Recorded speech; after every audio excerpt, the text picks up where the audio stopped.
പറ്റുന്നുണ്ട്, ക്ലിയർ ആണ്. Thank you. Mid night stars ഗ്രൂപ്പിലെ എല്ലാ സുഹൃത്തുക്കൾക്കും നമസ്കാരം.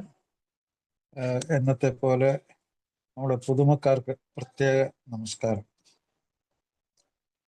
ഇന്ന് ഞാൻ സംസാരിക്കാൻ ഉദ്ദേശിക്കുന്ന കുറച്ച് പൊതുവായിട്ടുള്ള കുറച്ച് കാര്യങ്ങൾ, വളരെ പ്രധാനപ്പെട്ട, ചിലപ്പോൾ ഈ ഇൻസൈറ്റ് പ്രോഗ്രാം എന്നൊക്കെ പറയും. ഇൻസൈറ്റ് എന്ന് പറഞ്ഞാൽ നമ്മുടെ ഉൾക്കാഴ്ച. നമ്മൾ കുറച്ചെങ്കിലും സമയം നമ്മൾ മദ്യത്തിൽ നിന്നൊക്കെ ഒഴിവായിട്ട് കുറച്ചെങ്കിലും നമുക്ക് ചിന്തിക്കാനും കുറച്ച് ആശയങ്ങൾ നമ്മുടെ മനസ്സിൽ കൂടിയൊക്കെ കടന്നു പോകുന്ന സമയത്ത് ചിലതരം ചിന്താരീതികൾ നമ്മളെ അഗാധമായിട്ട് സ്പർശിക്കാറുണ്ട്. ചിലപ്പോൾ ആരെങ്കിലും പറഞ്ഞിട്ടുള്ള ചില കാര്യങ്ങളായിരിക്കാം. നമുക്ക് തന്നെ അതുമായിട്ട്, ആ ആശയങ്ങളുമായിട്ട് പൊരുത്തപ്പെടാൻ പറ്റുവാണെങ്കിൽ അത് ചിലപ്പോൾ ഒറ്റ നിമിഷം കൊണ്ടൊരു സ്പാർക്ക് പോലെ, ഒരു ജ്വാല പോലെ പെട്ടെന്ന് നമ്മുടെ മനസ്സിനെ സ്വാധീനിച്ച് ചിലതരം മനോഭാവങ്ങൾ ഉണ്ടാക്കും. മനസ്സിൻ്റെ ഭാവങ്ങളെ അത് മാറ്റി നമുക്ക് ഒരു വഴി കാണിച്ചു തരും, ഒരു പുതിയ വഴി കാണിച്ചു തരും. പലപ്പോഴും ഈ ആൽക്കഹോളിക്സ് അനോണിമസിൻ്റെ മീറ്റിങ്ങുകളിൽ ഇത് സംഭവിക്കാറുണ്ട്. അത് പലതരം കാര്യത്തിലൂടെയാണ് ഒരു മദ്യാസക്തൻ്റെ മനസ്സിനെ സ്പർശിക്കുന്നത്. ഒന്ന്, താൻ അനുഭവിച്ചിട്ടുള്ള വിഷമങ്ങളെപ്പറ്റി ഒരു കമ്പാരിറ്റീവ് സ്റ്റഡി, അനുഭവങ്ങളും ശക്തിയും പ്രതീക്ഷയും പങ്കുവയ്ക്കുന്ന സമയത്ത് തൻ്റേതും മറ്റുള്ളവരുടേതുമായിട്ടുള്ള കാര്യങ്ങൾ ഒരു താരതമ്യ പഠനത്തിലൂടെ ചിലപ്പോൾ തൻ്റേതായിട്ടുള്ള വൈകാരിക അവസ്ഥകൾ മറ്റൊരാൾ അനുഭവിച്ചിട്ടുണ്ടെങ്കിൽ ആ വൈകാരിക അവസ്ഥകൾ അയാളിൽ പ്രതിഫലനം ഉണ്ടാക്കും. ചിലപ്പോൾ ചില ആശയങ്ങളുടെ ബൗദ്ധികമായിട്ടുള്ള, ബുദ്ധിപരമായിട്ടുള്ള ശക്തി അയാളെ സ്പർശിക്കും. ചിലപ്പോൾ സങ്കടങ്ങൾ സ്പർശിച്ചു കഴിഞ്ഞാൽ ചിലപ്പോൾ അയാൾ ഇമോഷണലാകാൻ സാധ്യതയുണ്ട്. ആ ഇമോഷൻസൊക്കെ മാറ്റിമറിക്കുന്ന പ്രവർത്തനങ്ങളുണ്ടാക്കും മനസ്സിൽ. പിന്നെ ചില ആളുകളൊക്കെ റോൾ മോഡൽ പോലെ കൃത്യനിഷ്ഠയോടുകൂടി ഈ പ്രോഗ്രാം കൈകാര്യം ചെയ്യുന്ന ആൾക്കാർ ഓരോ ദിവസവും അന്നന്നത്തെ കാര്യങ്ങൾ പറയുമ്പോൾ അത് അനുകരിക്കുന്നത്, മനുഷ്യജീവിതം അനുകരണമാണല്ലോ. It's A mimicry. മിക്കവാറും എല്ലാ സ്വഭാവങ്ങളും പല ആശയങ്ങളും മിമിക്രിയാണ്. മിമിക്രി എന്ന് വെച്ചാൽ അനുകരണമാണ്. പലപ്പോഴും അത് അന്ധമായിട്ടുള്ള ഒരു അനുകരണമായിരിക്കാം. പിന്നെ അത് ജീവിതമായിട്ട് അത് കൂടിച്ചേരുമ്പോൾ അത് അനുകരണം അല്ലാതെ സ്വാഭാവികമായിട്ടുള്ള നമ്മുടെ ജീവിതമായിട്ട് മാറും. ഇതൊക്കെ ഈ ഗ്രൂപ്പ് തെറാപ്പിയിൽ നടക്കുന്ന കാര്യങ്ങളാണ്. നമ്മളെപ്പോഴും ഗ്രൂപ്പ് എന്ന് പറയുമ്പോഴത്തേക്കും നമ്മളെ ഈ ഗ്രൂപ്പിനൊരു പവിത്രത, ഒരു വിശുദ്ധിയുണ്ട്. ഈ ഗ്രൂപ്പിനൊരു വിശുദ്ധി പണ്ട് മുതലേ ഇത് പ്രവർത്തനത്തിൽ ആക്കിയ നമ്മളെ ആ പഴമക്കാർ, ഇതിൻ്റെ സ്ഥാപകർ, അവരൊക്കെ ഈ ഗ്രൂപ്പിന് ഒരു പ്രത്യേക ഒരു വിശുദ്ധി ഉണ്ടാക്കിയിട്ടുണ്ട്. ആ വിശുദ്ധി മനസ്സിനെ സ്പർശിക്കുന്നതാണ്. ഇതൊന്നും സ്പർശിക്കാതെ, ഇതൊന്നും ഏക്കാതെ, ഒന്നും ആലോചന മനസ്സിൽ കയറാതെ, ഒരു വികാരവും കയറാത്ത ആൾക്കാർ ആണ് കൂടെ റിലാപ്സ് ആകുന്നതും അവർക്ക് വെറുതെ ഏതെങ്കിലും ഒരു മാർക്കറ്റ് പ്ലേസിലോ സൂപ്പർ മാർക്കറ്റിലൊക്കെ പോകുന്ന വെറുതെ ഒരു ഫീലിങ്സ് മാത്രം. അപ്പോൾ മദ്യാസക്ത രോഗത്തിൻ്റെ ചികിത്സയിൽ 24 hour പ്രോഗ്രാം ഭയങ്കര ഇമ്പോർട്ടൻ്റ് ആണ്, വളരെ വളരെ ഇമ്പോർട്ടൻ്റ് ആണ്. That is the way to sobriety and recovery. അതാണ് മാർഗം. ആ വഴി സ്വീകരിക്കാത്തവർക്ക് എങ്ങനെ രക്ഷപ്പെടാൻ പറ്റും? കാരണം അതാണ് മോസ്റ്റ് സയൻറ്റിഫിക്. 24 hour പ്രോഗ്രാമിൽ ബ്രെയിൻ ബിക്കംസ് അതിൻ്റെ ഒരു ടേണിംഗ് പോയിൻ്റാണ്. അത് നോർമലിലേക്കുള്ളൊരു യാത്രയാണ്, നോർമൽ അവസ്ഥയിലേക്കുള്ളൊരു യാത്ര. അതിൽ കെമിക്കൽ ആയിട്ടുള്ള ഡിപ്പെൻഡൻസ്, അതായത് രാസപരമായിട്ടുള്ള രാസവസ്തുക്കളുടെ ആശ്രയത്വം, അടിമത്വം, അതാണല്ലോ മദ്യാസക്ത രോഗം. അതുപോലെ സൈക്കോളജിക്കൽ ഡിപ്പെൻഡൻസ്, മാനസികമായിട്ട് ഉള്ളൊരു അടിമത്വം, ബിഹേവിയറൽ ഡിപ്പെൻഡൻസ്, സ്വഭാവപരമായിട്ടുള്ള അടിമത്വം. ശരിക്കും ഈ അടിമത്തം എന്ന വാക്ക് തന്നെ വളരെ ഇമ്പോർട്ടൻ്റ് ആണ്. ഡിപ്പെൻഡൻസ്. നിങ്ങൾ ഏതെങ്കിലും ഒരു മദ്യാസക്തൻ്റെ ഡിസ്ചാർജ് സ്ലിപ്പ് നിങ്ങൾ എടുത്ത് നോക്കിക്കോളൂ. ADS എന്നതിൽ എഴുതിയിട്ടുണ്ടാവും. എന്താണ്? ആൽക്കഹോൾ ഡിപ്പെൻഡൻറ്റ് സിൻഡ്രോം എന്ന് പറഞ്ഞാൽ മദ്യാസക്ത രോഗത്തിൻ്റെ അങ്ങേയറ്റം, അവസാനത്തെ അറ്റാണത്. IDS എന്ന് പറഞ്ഞാൽ അയാളുടെ ശരീരം, അയാളുടെ മനസ്സ് എന്ന് പറഞ്ഞാൽ അയാളുടെ body and brain and behaviour എല്ലാം ഇതിന് അടിമയായിട്ട് അതിൻ്റെ ഏറ്റക്കുറച്ചിലിൻ്റെ ഉള്ളിൽ മാത്രം യാന്ത്രികമായിട്ട് ജീവിക്കുന്ന മാനസിക പെരുമാറ്റ വൈകല്യമുള്ള ഒരു മാരക രോഗിയാണ്. അതുകൊണ്ടാണ് അയാൾ ക്രിമിനാലിറ്റിയിൽ എത്തിച്ചേരുന്നത്. സാധാരണ ബുദ്ധിപരമായിട്ടുള്ള കാര്യങ്ങളിൽ പ്രത്യേകിച്ച് താല്പര്യമൊന്നും ഇല്ലാത്ത ഒരാളെ പോലെ പെരുമാറുന്നത് ഒക്കെ അതുകൊണ്ടാണ്. അപ്പോൾ ആ റിക്കവറി 24 hour പ്രോഗ്രാമിൽ മാത്രമേ ഉള്ളൂ. അല്ലാതെ കൂടെ റിലാപ്സ് ആവുന്ന ആൾക്ക് അത് കിട്ടില്ല. റിലാപ്സ് ഞാൻ എപ്പോഴും പറയാറുണ്ട്, ഒരു ഷോർട്ട് സർക്യൂട്ടാണ്, ഒരു ആളിക്കത്തലാണ്.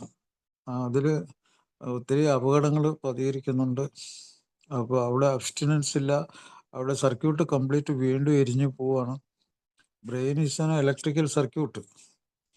അപ്പോൾ ഈ കാര്യങ്ങളൊക്കെ നമുക്ക് ഒരു അല്പം ശാസ്ത്രബോധം ഉണ്ടെങ്കിൽ ഇതൊക്കെ നമുക്ക് സ്വീകരിക്കാൻ പറ്റും. അത് സ്വീകരിച്ചേ പറ്റൂ, ഇല്ലെങ്കിൽ റിക്കവറി വളരെ വളരെ അകലെയാണ്. ഇങ്ങനെയൊക്കെ സ്വീകരിച്ച് ഇത് പ്രവൃത്തിയിൽ നടപ്പിലാക്കുന്ന ആൾക്കാർക്ക് അവരുടെ കാര്യത്തിലാണ്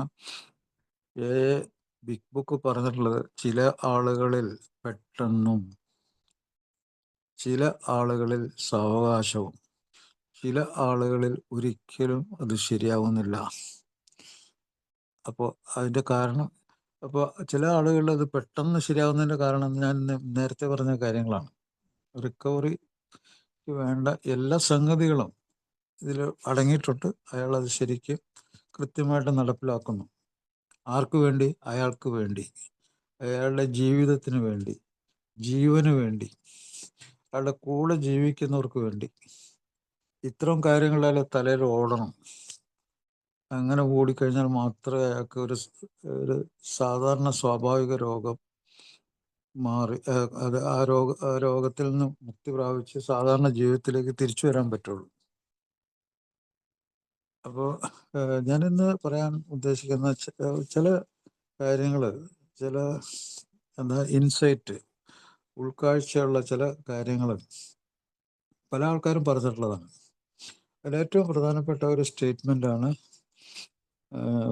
എത്രയോ വർഷങ്ങൾക്ക് മുമ്പ് ജീവിച്ചിരുന്ന ലോകത്തിലെ ഒരു നമ്പർ 1 ഫിലോസഫർ ആയിരുന്നു അദ്ദേഹം പറഞ്ഞ ഒരു കാര്യമാണിത്. ഈ ലോകം നമുക്കുണ്ടായിരിക്കണം, നമുക്കൊരു ലോകം വേണം, ആ ലോകം നമ്മളിലേക്ക് ഇറങ്ങി വരണം. അപ്പോൾ ദ വേൾഡ് ഈസ് എവറിത്തിങ് എന്ന് പറയുന്ന, ദ വേൾഡ് ഈസ് എവറിത്തിങ് നമ്മളെ സംബന്ധിച്ച് നമ്മളെ ലോകമാണ് പ്രധാനം. ലോകമുണ്ട് ധാരണ. ആ ലോകത്തിൽ എന്തൊക്കെയുണ്ട്? അവിടെയുള്ള പ്രകൃതി, അവിടെയുള്ള ആളുകൾ, മൃഗങ്ങൾ, വസ്തുക്കൾ, എല്ലാ സംഗതികളും അത് നമ്മുടെ ഉള്ളിലേക്ക് ഇറങ്ങി വരണം. അത് ഇറങ്ങി വന്നു കഴിഞ്ഞാൽ അത് ഉൽപ്പാദിപ്പിക്കുന്ന വികാരങ്ങൾ, മനോഭാവങ്ങൾ, പഠനങ്ങൾ, അതിൽ കൂടി പഠിച്ച കാര്യങ്ങൾ, അതൊക്കെ ഒരു ചിത്രം പോലെ നമ്മുടെ മനസ്സിലുണ്ട്. അതിൻ്റെ ഉള്ളിലാണ്, അതാണ് നമ്മൾ മനസ്സെന്ന് പറയണത്.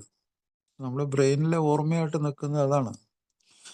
പറയുന്നത് world is everything, that is A case. അതാണ് കാര്യം. ലോകം നമ്മുടെ ഉള്ളിലേക്ക് ഇറങ്ങി വരണം, അതാണ് കാര്യം. ഒരാൾ സ്ഥിരമായിട്ട് മദ്യം കഴിക്കാൻ എങ്ങനെ ലോകം അയാളുടെ ഉള്ളിലേക്ക് എത്തിച്ചേരും? അയാളുടെ ജാഗ്രതയെ അത് ബാധിക്കും, അയാളുടെ ശ്രദ്ധയെ അത് ബാധിക്കും, അയാളുടെ ധാരണയെ അത് ബാധിക്കും, അയാളുടെ മെമ്മറി അത് ബാധിക്കും, അയാളുടെ ബോധത്തെ അത് ബാധിക്കും. പിന്നെ എങ്ങനെയാണ് ലോകം അയാളുടെ ഉള്ളിലേക്ക് ഇറങ്ങി വരുന്നത്? അയാൾ വെറുതെ ഇങ്ങനെ ഈ നിലാവത്ത് അഴിച്ചുവിട്ട കോഴിയെ പോലെ ഇങ്ങനെ ജസ്റ്റ് ഒന്നും സ്പർശിക്കാത്ത രീതിയിൽ ഇങ്ങനെ നടക്കുകയാണ്.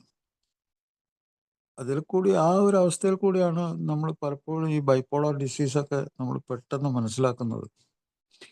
അയാൾക്ക് ചില കാര്യങ്ങൾക്ക് സ്പീഡ് കൂടുതലാണ്. എൻ്റെ ഒരു പേഷ്യൻ്റ് എപ്പോഴും ബൈപ്പോളർ ഡിസീസുള്ള പേഷ്യൻ്റ്, മൂപ്പരുടെ രോഗലക്ഷണം എപ്പോഴും എന്നോട് പറയുന്നത്, എനിക്കിപ്പോൾ സ്പീഡ് കൂടുതലാണ്. എന്താണ് അതിൻ്റെ അർത്ഥം എന്നറിയോ? സ്പീഡ് കൂടുതലാണെന്ന് പറഞ്ഞാൽ ഈ ബൈപ്പോളർ ഡിസീസുള്ള ആൾക്ക് ഉന്മാദം വരാൻ പോകുന്നതെന്ന് അർത്ഥം. ആ ഉന്മാദം വരുമ്പോഴത്തേക്കും എല്ലാത്തിനും ഭയങ്കരമായിട്ടുള്ള എടുത്തിയാട്ടാണ്.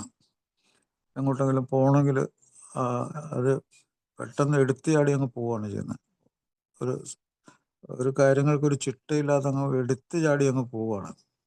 ചിലപ്പോൾ എങ്ങോട്ടൊന്നില്ലാതെ ഒരു തീരുമാനമില്ലാതെ എടുത്തിയാടി എങ്ങോട്ടെങ്കിലും പോകും. എന്തെങ്കിലും ഒരു ആനന്ദമോ എന്തെങ്കിലും അത് സന്തോഷം കിട്ടുന്ന അയാൾ വിചാരിക്കുന്ന സ്ഥലത്തേക്ക് അയാൾ പോവുക. വാസ്തവത്തിൽ അയാൾക്ക് അവിടെ ചെല്ലുമ്പോഴത്തേക്കും ചിലപ്പോൾ വിരസതയായിരിക്കും വരുന്നത്. അപ്പോൾ ഈ സ്പീഡ് മാത്രമേ ഉള്ളൂ. സ്പീഡ് അവിടെ ആവശ്യം ഉദ്ദേശശുദ്ധി ഒന്നുമില്ല. അങ്ങനെ സ്പീഡ് വരുന്നു എന്ന് പറഞ്ഞാൽ എടുത്തിയാടി ഒരു ഉന്മാദത്തിൻ്റെ ഉള്ളിൽ അങ്ങ് പോവുകയാണ്. ആ സമയത്ത് കൂടുതൽ പൈസ ഉണ്ടെങ്കിലൊക്കെ അതൊക്കെ അടിച്ചു പൊളിച്ച് എല്ലാം നശിപ്പിച്ച് കളയും. അപ്പോൾ ചിലപ്പോൾ ചില പദ്ധതികളൊക്കെ ആസൂത്രണം ചെയ്യും. അതെല്ലാം ചില ബിസിനസ്സുകൾ അതൊക്കെ പൊളിഞ്ഞു പോകും. ചില ആൾക്കാരുമായിട്ട് ചില ഉടമ്പടികളോ അതും ഇതൊക്കെ ഉണ്ടാക്കും. ഒക്കെ പോവും, തകർന്നു പോവും.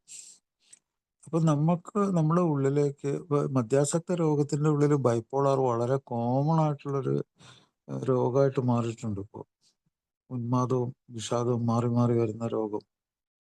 അപ്പോൾ അതിൽ നിന്ന് രക്ഷപ്പെടുക എന്നുള്ളത്, ഞാൻ പറഞ്ഞില്ലേ, ഈ ഉൾക്കാഴ്ച തിരിച്ചു കിട്ടിയ പല ആൾക്കാരും ബൈപ്പോളർ ആൾക്കാരും ഈ 24 hour പ്രോഗ്രാം സ്വീകരിച്ച് തലച്ചോറിനെ ശുദ്ധീകരിച്ച് ആ ഒരു സ്വഭാവത്തെ മാറ്റി ഏല് പറയുന്ന കാര്യങ്ങളൊക്കെ ചെയ്ത് അവർ സാധാരണ മനുഷ്യരെക്കാളും വളരെ മെച്ചപ്പെട്ട ബുദ്ധിയുള്ള മനുഷ്യരായ കുറേ ആൾക്കാരെ എനിക്കറിയാം. ഒത്തിരി ആൾക്കാരെ എനിക്കറിയാം. ഞാൻ ചികിത്സിച്ചിട്ടുള്ള ആൾക്കാരൊക്കെ അവർ പറയുന്ന ബുദ്ധിപരമായ പല കാര്യങ്ങളും കേട്ടിട്ട് എനിക്ക് തന്നെ അത്ഭുതം തോന്നിയിട്ടുണ്ട് പലപ്പോഴും. അപ്പോൾ ഇത് രോഗത്തിൽ നിന്ന് ഒരു സാധാരണ അവസ്ഥയിലേക്ക് മാത്രമല്ല, അസാധാരണമായിട്ടുള്ള തിരിച്ചറിവും ബുദ്ധിവൈഭവവും ഉണ്ടാക്കുന്ന ഒരു പരിപാടിയിലേക്ക് കൂടി കൊണ്ടുപോകും പല ആൾക്കാരെയും. അപ്പോൾ അത് മനസ്സിലാക്കണം. പ്രോഗ്രാം അത്രമാത്രം വളരെ വിലപ്പെട്ടതാണ്. ആ പ്രോഗ്രാമിൻ്റെ ഗുണം കൊണ്ടാണ് അയാൾ രക്ഷപ്പെടുന്നത്. അപ്പോൾ ഞാൻ പറഞ്ഞില്ലേ, ലോകമാണെല്ലാം, അതാണ് കാര്യം എന്ന് പറയും. ഒരു ഫിലോസഫർ പറഞ്ഞാണ്, വേൾഡ് ഈസ് എവറിത്തിങ്. അതിൻ്റെ ഉൾക്കാഴ്ച ഇതാണ്. ഈ ലോകം നമ്മുടെ ഉള്ളിലേക്ക് ഫ്രീ ആയിട്ട് സ്വതന്ത്രമായിട്ട് കയറി വരണം. അതിന് വിലങ്ങുതടിയായിട്ടുള്ള സംഗതി എന്താണ്? നമ്മുടെ തലച്ചോറിനെ ബാധിക്കുന്ന രോഗങ്ങളാണ്. അതിലിപ്പോൾ ഏറ്റവും കൂടുതൽ വാസ്തവത്തിൽ പണ്ട് കാലത്തൊക്കെ ഈ അസുഖങ്ങളൊക്കെ, ഈ അഡിക്ഷൻ്റെ അസുഖങ്ങളൊക്കെ വളരെ ചുരുക്കമായിരുന്നു. കാരണം വെച്ചാൽ ഇന്നിപ്പോൾ എല്ലാ സ്ഥലത്തും അവൈലബിലിറ്റി ഉണ്ട്. എവിടെ ചെന്നാലാണ് കിട്ടണമെന്ന് അറിയാനുള്ള ഇതൊന്നുമില്ല. അവിടെ അങ്ങനെ രഹസ്യമൊന്നുമില്ല. പണ്ടൊക്കെ കുറേയൊക്കെ രഹസ്യം ഉണ്ടായിരുന്നു. ചില ആളുകളൊക്കെ ഒളിച്ചും പാത്തുമൊക്കെ ഇങ്ങനെ പോകുന്നു. പിന്നെ ഇതുണ്ടാക്കുന്ന വരായികളെ കുറിച്ചുള്ള ഒരു അറിവിന്ന് കൂടുതലുണ്ട്. പക്ഷെ അറിവിനെ വകവയ്ക്കാതിരിക്കുക മാത്രമല്ല, ഇതിൻ്റെ ഉള്ളിൽ ജീവിക്കുന്നവരെ അനുകരിക്കുക, അവരുടെ സ്വഭാവവിശേഷങ്ങൾ, അവരുടെ ഓരോ രീതിയും അന്ധമായി അനുകരിക്കുക. ചില ആൾക്കാർ വിചാരിക്കുന്നത് അവൻ ഭയങ്കര സന്തോഷവാനാണ്, അവൻ്റെ കുടുംബം ഭയങ്കര സന്തോഷവാനാണ്, അവരൊക്കെ ഇത് അംഗീകരിക്കുന്നുണ്ട്, അവന് പ്രശ്നമൊന്നുമില്ല, അവൻ മിടുക്കനാണ്, അവനെ പോലെ ആകണം. അവൻ്റെ സംസാരം ഭയങ്കര വശീകരിക്കുന്നതാണ്. അവന് ഭയങ്കര നേതൃപാടവമുണ്ട്. അവന് ഭയങ്കര കപ്പാസിറ്റി ഉണ്ട്. ഇങ്ങനെയൊക്കെ അന്ധമായിട്ട് അങ്ങോട്ട് വിശ്വസിച്ചേക്കുവാണ്. സത്യം എന്താണെന്ന് ഇയാൾക്ക് അറിയാൻ പാടില്ല. യാഥാർത്ഥ്യം ജീവിതമാണ്. ജീവിതത്തിൻ്റെ പച്ചയായിട്ടുള്ള അനുഭവങ്ങളാണ്, അത് പ്രവൃത്തികളാണ്. ഒരാളും മറ്റൊരാളുള്ള ഇൻട്രാക്ഷനാണ്, പ്രതിപ്രവർത്തനമാണ്, കൂടിച്ചേരലാണ്. അവിടെ നടക്കുന്ന കൊടുക്കൽ വാങ്ങലുകളാണ്, അവിടുത്തെ വാക്കുകളാണ്, സ്വഭാവങ്ങളാണ്. അതൊക്കെ അറിയണമെങ്കിൽ എന്ത് വേണം? അയാളുടെ വീട്ടിൽ പോയി ഒരാഴ്ച താമസിക്കണം. ഇയാൾ വിചാരിക്കുന്ന കൂട്ടുകാരൻ്റെ വീട്ടിൽ പോയിട്ട് ഒരാഴ്ചയെങ്കിലും അയാളുടെ കൂടെ ഒന്ന് താമസിച്ചാൽ അവിടെ നടക്കുന്ന സംഭവങ്ങൾക്കൊക്കെ ഇയാൾ സാക്ഷ്യം വഹിക്കും. അവിടെ അറിയാം വാക്കുകൾ എന്തായിരുന്നു, അവിടെ അഡ്ജസ്റ്റ് ചെയ്യാനുള്ള ബുദ്ധിമുട്ട് എന്തായിരുന്നു, അവിടെ എന്തെല്ലാം ഇൻട്രാക്ഷനിൽ അവരെന്തൊക്കെയാണ് സഹിക്കുന്നത്. ഇതൊന്നും അറിയാതെ അന്ധമായിട്ടുള്ള ഒരു അനുകരണമാണ്. അപ്പോൾ അവിടെ ഈ വാക്കിന് വളരെ പ്രസക്തിയുണ്ട്. ഈ ലോകം അതാണ് കാര്യം. ആ ലോകത്തെ ശരിയായി സ്വീകരിക്കുക.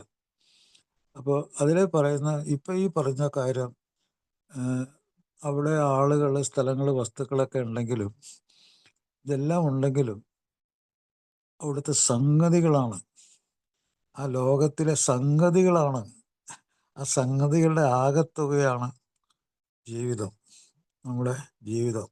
സംഗതികൾ, ഒരു കാര്യം പറയാം ഞാൻ. ഇപ്പോൾ ഈ സംഗതി എന്ന് പറഞ്ഞു കഴിഞ്ഞാൽ, നമുക്കിപ്പോൾ വിശപ്പുണ്ടാകുന്നു. വിശപ്പുണ്ടായി കഴിയുന്ന ആ വിശപ്പാണ് സംഗതി.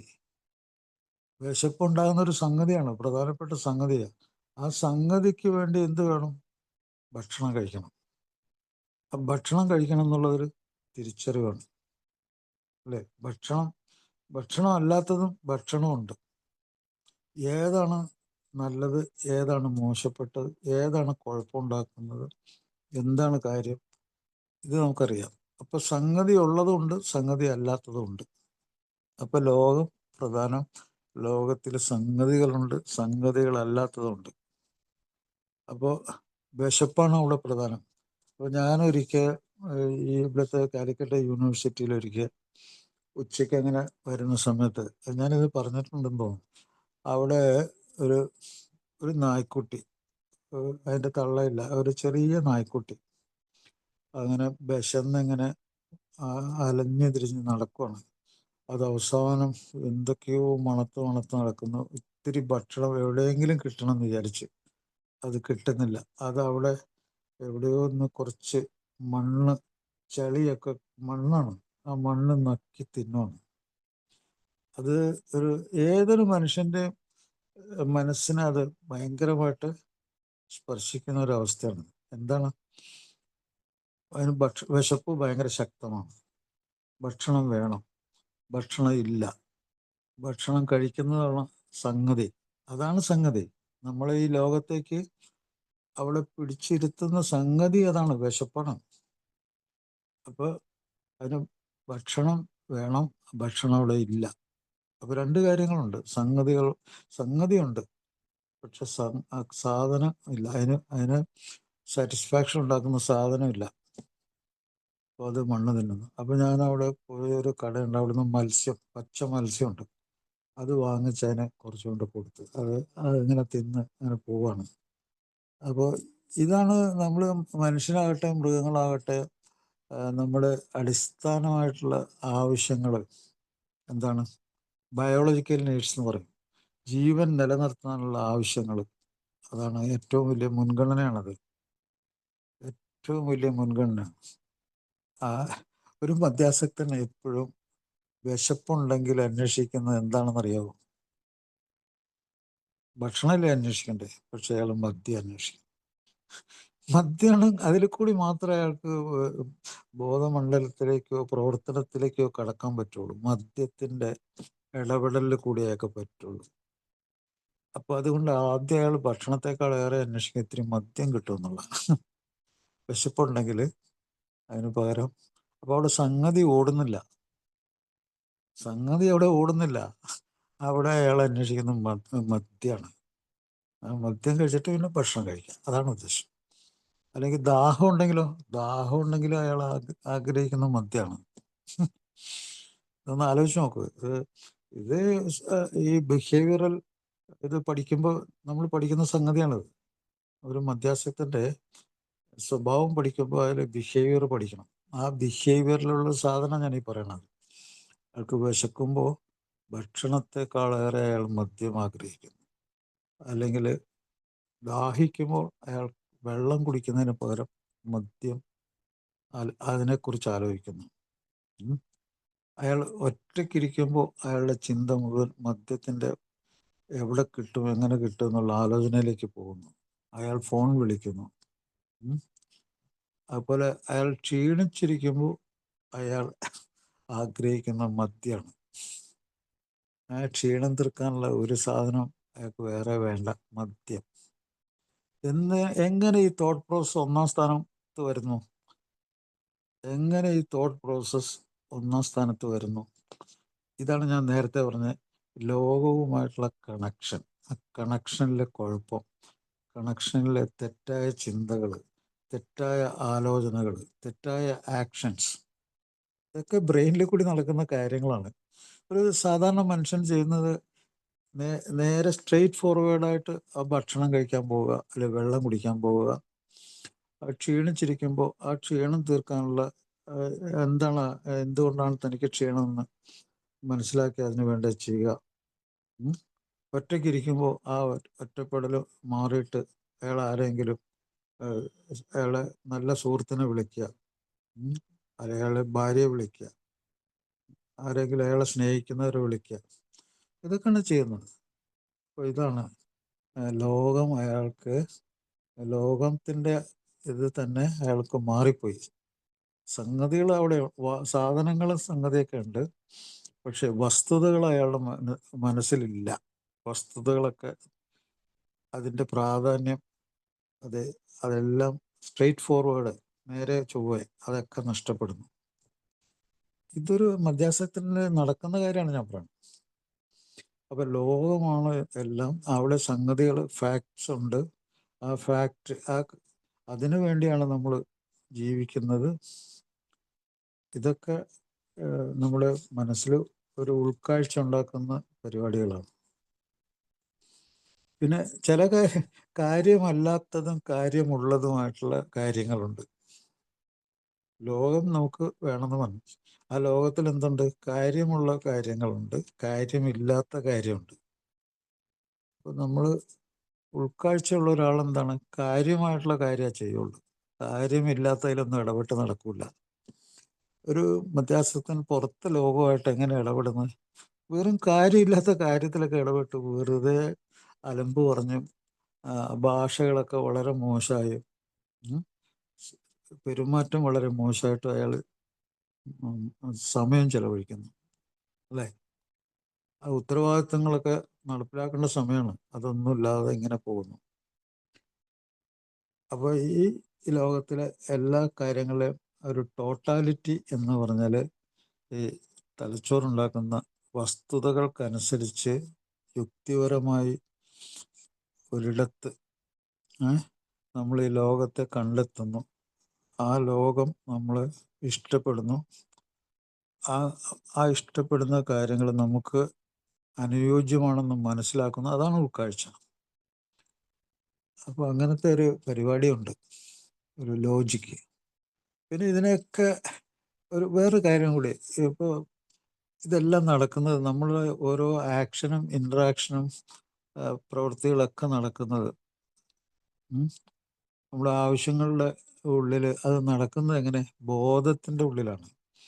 ഒരു മദ്യാസക്തൻ മദ്യം കഴിച്ചു കഴിഞ്ഞാൽ അതിന് മുമ്പുള്ള അവസ്ഥകൾ വളരെ ഭയങ്കര ടെൻഷനുള്ളൊരു അവസ്ഥയാണ്. കാരണം ആദ്യം ആൾ അതിനെപ്പറ്റി ഓർമ്മിക്കണം, പിന്നെ അതിനെപ്പറ്റി വിടാത്ത ചിന്തകൾ വേണം, അത് കിട്ടുന്ന സ്ഥലത്ത് എത്തിച്ചേരണം, പണം വേണം, പണം ഇല്ലെങ്കിലുള്ള വിഷമങ്ങൾ കുടിച്ച് അതിൽ നിന്നും അതിൻ്റെ ഉള്ളിലായി കിടക്കണം, സമയം മാറണം, സമയം കഴിയണം, എങ്കിലും മാത്രമേ അയാൾ അതിൽ നിന്ന് പുറത്തേ ആടുകയുള്ളൂ. ഇത്രയും സമയം, വിലപ്പെട്ട സമയമൊക്കെ നഷ്ടപ്പെടുവാണ്. കാരണം ഇയാൾ കുടിക്കാതിരിക്കുന്നതിന് മുമ്പ് ഇയാളുടെ സമയം പോവുകയാണ്. അന്വേഷിച്ച് നടന്ന സമയം പോവുക, അയാളുടെ വിലപ്പെട്ട സമയങ്ങളാണ് അയാൾ പോകുന്നത്. അപ്പോൾ ആ സമയത്തൊക്കെ ഉള്ള ഇയാളുടെ മറ്റു ഉത്തരവാദിത്തങ്ങൾ, മറ്റു പരിപാടികൾ ഒന്നും നടക്കുന്നില്ല.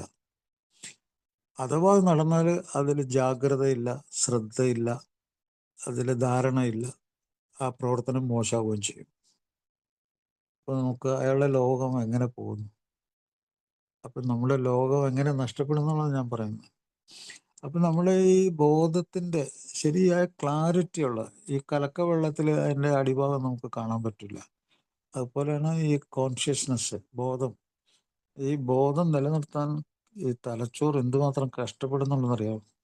തലച്ചോറിലെ ഓർമ്മകൾ, അതുപോലെ ഇതിനു മുമ്പ് കണ്ടിട്ടും കേട്ടിട്ടും അനുഭവിച്ചിട്ടുള്ള കാര്യങ്ങൾ അപ്പം തന്നെ ആക്റ്റീവ് ആവണം, പ്രവർത്തനക്ഷമമാവണം. അത് തലച്ചോറിൽ റെക്കോർഡ് ചെയ്ത് വെച്ചിട്ടുണ്ട്. ആ റെക്കോർഡിങ് ശരിയായിട്ട് മെമ്മറിയിൽ വന്ന് പ്രവൃത്തി തുടങ്ങി, എന്നിട്ട് വേണം ഈ ബോധം ഒരു വെളിച്ചം പോലെ കിട്ടാനായിട്ട്. അത് വരില്ല. മദ്യത്തിൻ്റെ ഉള്ളിൽ ഒരു കലക്കവെള്ളം പോലെയാണ് അത്. ആ ബോധത്തിൻ്റെ ഇത് അത് സബ് കോൺഷ്യസ് എന്ന് പറയും. സബ് കോൺഷ്യസ് പകുതി ബോധം ചിലപ്പോൾ ഉണ്ടാവും, അല്ലെങ്കിൽ തീരെ കോൺഷ്യസ് ആയിരിക്കില്ല. ആ ആക്ഷനിലേക്കൊന്നും ശരിക്കും ശ്രദ്ധ കേന്ദ്രീകരിക്കാൻ പറ്റില്ല. അപ്പോൾ കോൺഷ്യസ്നെസ്, അതിൻ്റെ വെളിച്ചം, അതിൻ്റെ വെളിച്ചത്തിലാണ് ബുദ്ധി ഉണ്ടാവുള്ളൂ, ധാരണകൾ ഉണ്ടാവുള്ളൂ, ആക്ഷൻ ശരിയാവുള്ളൂ, ഇൻട്രാക്ഷൻ ശരിയാവുള്ളൂ. അതൊന്നും ശരിയാവില്ല. അവിടെയും പോയി, അവിടെയും ലോകമായിട്ടുള്ള ബന്ധം പോയി. ഈ മദ്യാസക്തി മാത്രമല്ല, തലച്ചോറിനെ ബാധിക്കുന്ന എന്തെല്ലാം രോഗങ്ങളുണ്ട്. ആ രോഗങ്ങളിലൊക്കെ അത് ബാധിക്കുന്നുണ്ടെങ്കിലും ഈ ആൽക്കഹോളിസം കൊണ്ടുള്ള ഈ നേരത്തെ പറഞ്ഞ ഈ ലോകത്തിനെ മറക്കുന്നതും, ലോകം ശരിക്കും നമുക്ക് ഇല്ലാതാവുന്നതും, അതിൽ കൂടി വസ്തുക്കൾ ഇല്ലാതാവുന്നതൊക്കെ വളരെ വളരെ സീരിയസ് അഫെയറാണ്. Serious affair. അപ്പോൾ വേറെ കാര്യങ്ങൾ എടുത്ത് നോക്കാം നമുക്ക്. ഇപ്പോൾ ഉദാഹരണത്തിന് തലച്ചോറിനെ ബാധിക്കുന്ന മറ്റ് അസുഖങ്ങൾ, അതിലൊക്കെ കുഴപ്പങ്ങളുണ്ടാകുന്നുണ്ട്. പക്ഷെ അതൊക്കെ എത്രയോ പെർസെൻറ്റേജ് വളരെ കുറവാണ്. ഇപ്പോൾ ഉദാഹരണത്തിന് നമ്മുടെ ജനിതകമായിട്ടുള്ള നമ്മുടെ DNA, അല്ലെങ്കിൽ നമ്മുടെ തലച്ചോറിനെ ബാധിക്കുന്ന എന്തെങ്കിലും ഇൻഫെക്ഷൻസ്, തലച്ചോറിന് TBയുടെ അസുഖം, അല്ലെങ്കിൽ ബാക്ടീരിയൽ, അല്ലെങ്കിൽ തലച്ചോറിലെ ക്യാൻസർ സ്പ്രെഡ് ചെയ്തു, അല്ലെങ്കിൽ തലച്ചോറിൽ അലർജി വന്നു, അല്ലെങ്കിൽ തലച്ചോറിൽ ആക്സിഡൻറ്റ് വന്നിട്ട് അതിൻ്റെ ഇഫക്റ്റ് ഉണ്ടായി, തലച്ചോറിൽ ബ്ലീഡിങ് ഉണ്ടായി, അല്ലെങ്കിൽ തലച്ചോറിൽ അത്യാവശ്യം വേണ്ട ചില ഹോർമോണുകൾ അത് കൂടുതലായി കുറവായി, അല്ലെങ്കിൽ തലച്ചോറിൽ ദ്രവിക്കുന്ന രീതിയിലുള്ള ചില അസുഖങ്ങളുണ്ടായി, അല്ലെങ്കിൽ പിന്നെ ഏറ്റവും പ്രധാനപ്പെട്ട ഇപ്പോൾ ഏറ്റവും കൂടുതൽ ആളുകൾ മരിക്കുന്ന തലച്ചോറിൻ്റെ സൂക്കേട് ഇതൊന്നുമല്ല. ഞാനിപ്പോൾ കുറേ കാര്യങ്ങൾ പറഞ്ഞു. ഇപ്പോൾ ഡയബറ്റീസ് കൂടുതലായി കഴിഞ്ഞാൽ ആൾക്ക് അബോധാവസ്ഥയിലേക്ക് പോകാം. പ്രമേഹം കൂടുതലായാലും, ഷുഗർ വളരെ കുറഞ്ഞു പോയാലും പോകാം, പ്രഷർ വളരെ കൂടിയാലും വളരെ കുറഞ്ഞു പോയാലും മരിക്കാം. ഇതെല്ലാം എടുത്തു നോക്കിക്കഴിഞ്ഞാലും ഈ മദ്യവും മറ്റ് ലഹരികളും ഉണ്ടാക്കുന്നത് പോലെ തലച്ചോറിലെ ബോധത്തിൻ്റെ അവസ്ഥകളെയും, തലച്ചോറിൽ അതിൽ നിന്ന് ഉരുത്തിരിഞ്ഞു വരുന്ന മറ്റ് പ്രശ്നങ്ങളെയും വേറെ ഒരു അസുഖം ഉണ്ടാക്കുന്നില്ല. ലോകത്തിലെ ഏറ്റവും കൂടുതൽ ആളുകൾ മരിക്കുന്നത് മദ്യവും മറ്റു ലഹരി വസ്തുവും കൂടി ചേർന്ന സംഗതി കൊണ്ടാണ്. അതൊന്ന്. ഇപ്പോൾ ഞാൻ കുറേ കാരണങ്ങൾ പറഞ്ഞില്ലേ, ഈ കാരണങ്ങളെല്ലാം മദ്യം കഴിക്കുന്ന ആളിലേക്ക് ഓട്ടോമാറ്റിക്കായിട്ട് വന്നു ചേരും. അപ്പോൾ ഡബിൾ അറ്റാക്കാണത്. ഇപ്പോൾ ഉദാഹരണം, രക്തസമ്മർദ്ദം കുറഞ്ഞു പോയിട്ട് ആൾ മരിക്കുന്നു. മദ്യാസക്തന് രക്തസമ്മർദ്ദം കുറയാം, രക്തസമ്മർദ്ദം വിഡ്രോയിൽ ഭയങ്കര കൂടുതലായിട്ട് രക്തക്കൊള്ളു പൊട്ടാം, അതുപോലെ ഗ്ലൂക്കോസിൻ്റെ അളവ് കൂടാം കുറയാം. ന്യൂട്രീഷൻ, അയാൾ പലതരം തലച്ചോറിന് വിലപ്പെട്ട വൈറ്റമിൻ B1, B12, B6, അതുപോലെ നിക്കോട്ടിനിക് ആസിഡ്, ഇതൊക്കെ തന്നെ അയാളുടെ ഇതിൽ ശരീരത്തിൽ ഫോളിക് ആസിഡ് ഇതൊക്കെ കുറഞ്ഞിട്ട് അയാൾക്ക് തലച്ചോറിൽ ഇവിടെ കുഴപ്പമുണ്ടാക്കുക. അത് മദ്യമാണ് അതിൻ്റെ മീഡിയേറ്റർ. മദ്യം മീഡിയേറ്റർ ആയിട്ട്. അപ്പോൾ സാധാരണ മറ്റാളുകൾക്ക് റെയറായിട്ട് വരുന്ന അസുഖം ഇയാൾക്ക് കൂടുതലായിട്ട് വരുന്നുണ്ട്. ഞാൻ നേരത്തെ പറഞ്ഞ എല്ലാ കാരണങ്ങളും മദ്യത്തിൽ കൂടി അയാൾക്ക് വരുന്നുണ്ട്. ഹോർമോണിൻ്റെ കാര്യങ്ങൾ വരുന്നുണ്ട്. ഇപ്പോൾ കോർട്ടിസോൾ എന്ന് പറഞ്ഞ ഹോർമോൺ കൂടുതലാകുന്നുണ്ട്, അവിടെ അയാൾക്ക് കുഴപ്പമുണ്ടാകുന്നുണ്ട്. അതുപോലെ ട്രോമ, അപകടങ്ങൾ അയാൾക്ക് കൂടുതലുണ്ടാകുന്നുണ്ട്. അതുപോലെ തലച്ചോറിൽ ഡയറക്റ്റ് ആക്ഷൻ ഉണ്ട്. ആ ഡയറക്റ്റ് ആക്ഷനിൽ തലച്ചോറിന് കേടുപറ്റിയിട്ട് മാനസിക രോഗം വന്നിട്ട് അയാൾ സൂയിസൈഡ് ചെയ്യുന്നുണ്ട്, അല്ലെങ്കിൽ വേറെ ആൾക്കാരെ കൊല്ലുന്നുണ്ട്. അപ്പോൾ ഒരൊറ്റ രോഗത്തിൻ്റെ ഉള്ളിൽ നിന്ന് എത്ര രോഗങ്ങൾ ഉരുത്തിരിഞ്ഞു വരുന്നു. ഇത് ഞാൻ ശാസ്ത്രീയമായിട്ട് പറയുന്ന കാര്യമാണ്. ഇതാണ് ഞാൻ നിങ്ങൾക്ക് ഉൾക്കാഴ്ച ഉണ്ടെങ്കിൽ ഇത് മനസ്സിലാവുള്ളൂ, ഇല്ലെങ്കിൽ മനസ്സിലാവുന്നില്ല. ഇത് വെറുതെ വാചകടിയായിട്ടുള്ളൂ. അപ്പോൾ അതുകൊണ്ടാണ് പറയുന്നത് മദ്യാസക്ത രോഗം നിമിഷം കൊണ്ട് സംഭവിക്കുന്ന മരണത്തിലേക്കും ഇൻസ്റ്റോൾമെൻ്റായിട്ട് സംഭവിക്കുന്ന മരണത്തിലേക്കും കൊണ്ടുപോകുന്നു. അതേപോലെ തന്നെ മദ്യാസക്ത രോഗത്തിൻ്റെ one of the best treatment, alcoholics അനോണിമസിൻ്റെ one of the best treatment, അതിൽ നേരത്തെ പറഞ്ഞില്ലേ, തന്നെ സംബന്ധിച്ച് ചിലരിലൊക്കെ പെട്ടെന്നും, ആ പെട്ടെന്നുള്ള വാക്ക് എന്താണ്? ഇൻസൈറ്റാണ്, ഉൾക്കാഴ്ചയാണ്. ബ്രെയിനിനെ പെട്ടെന്ന് പിടിച്ചെടുക്കുക.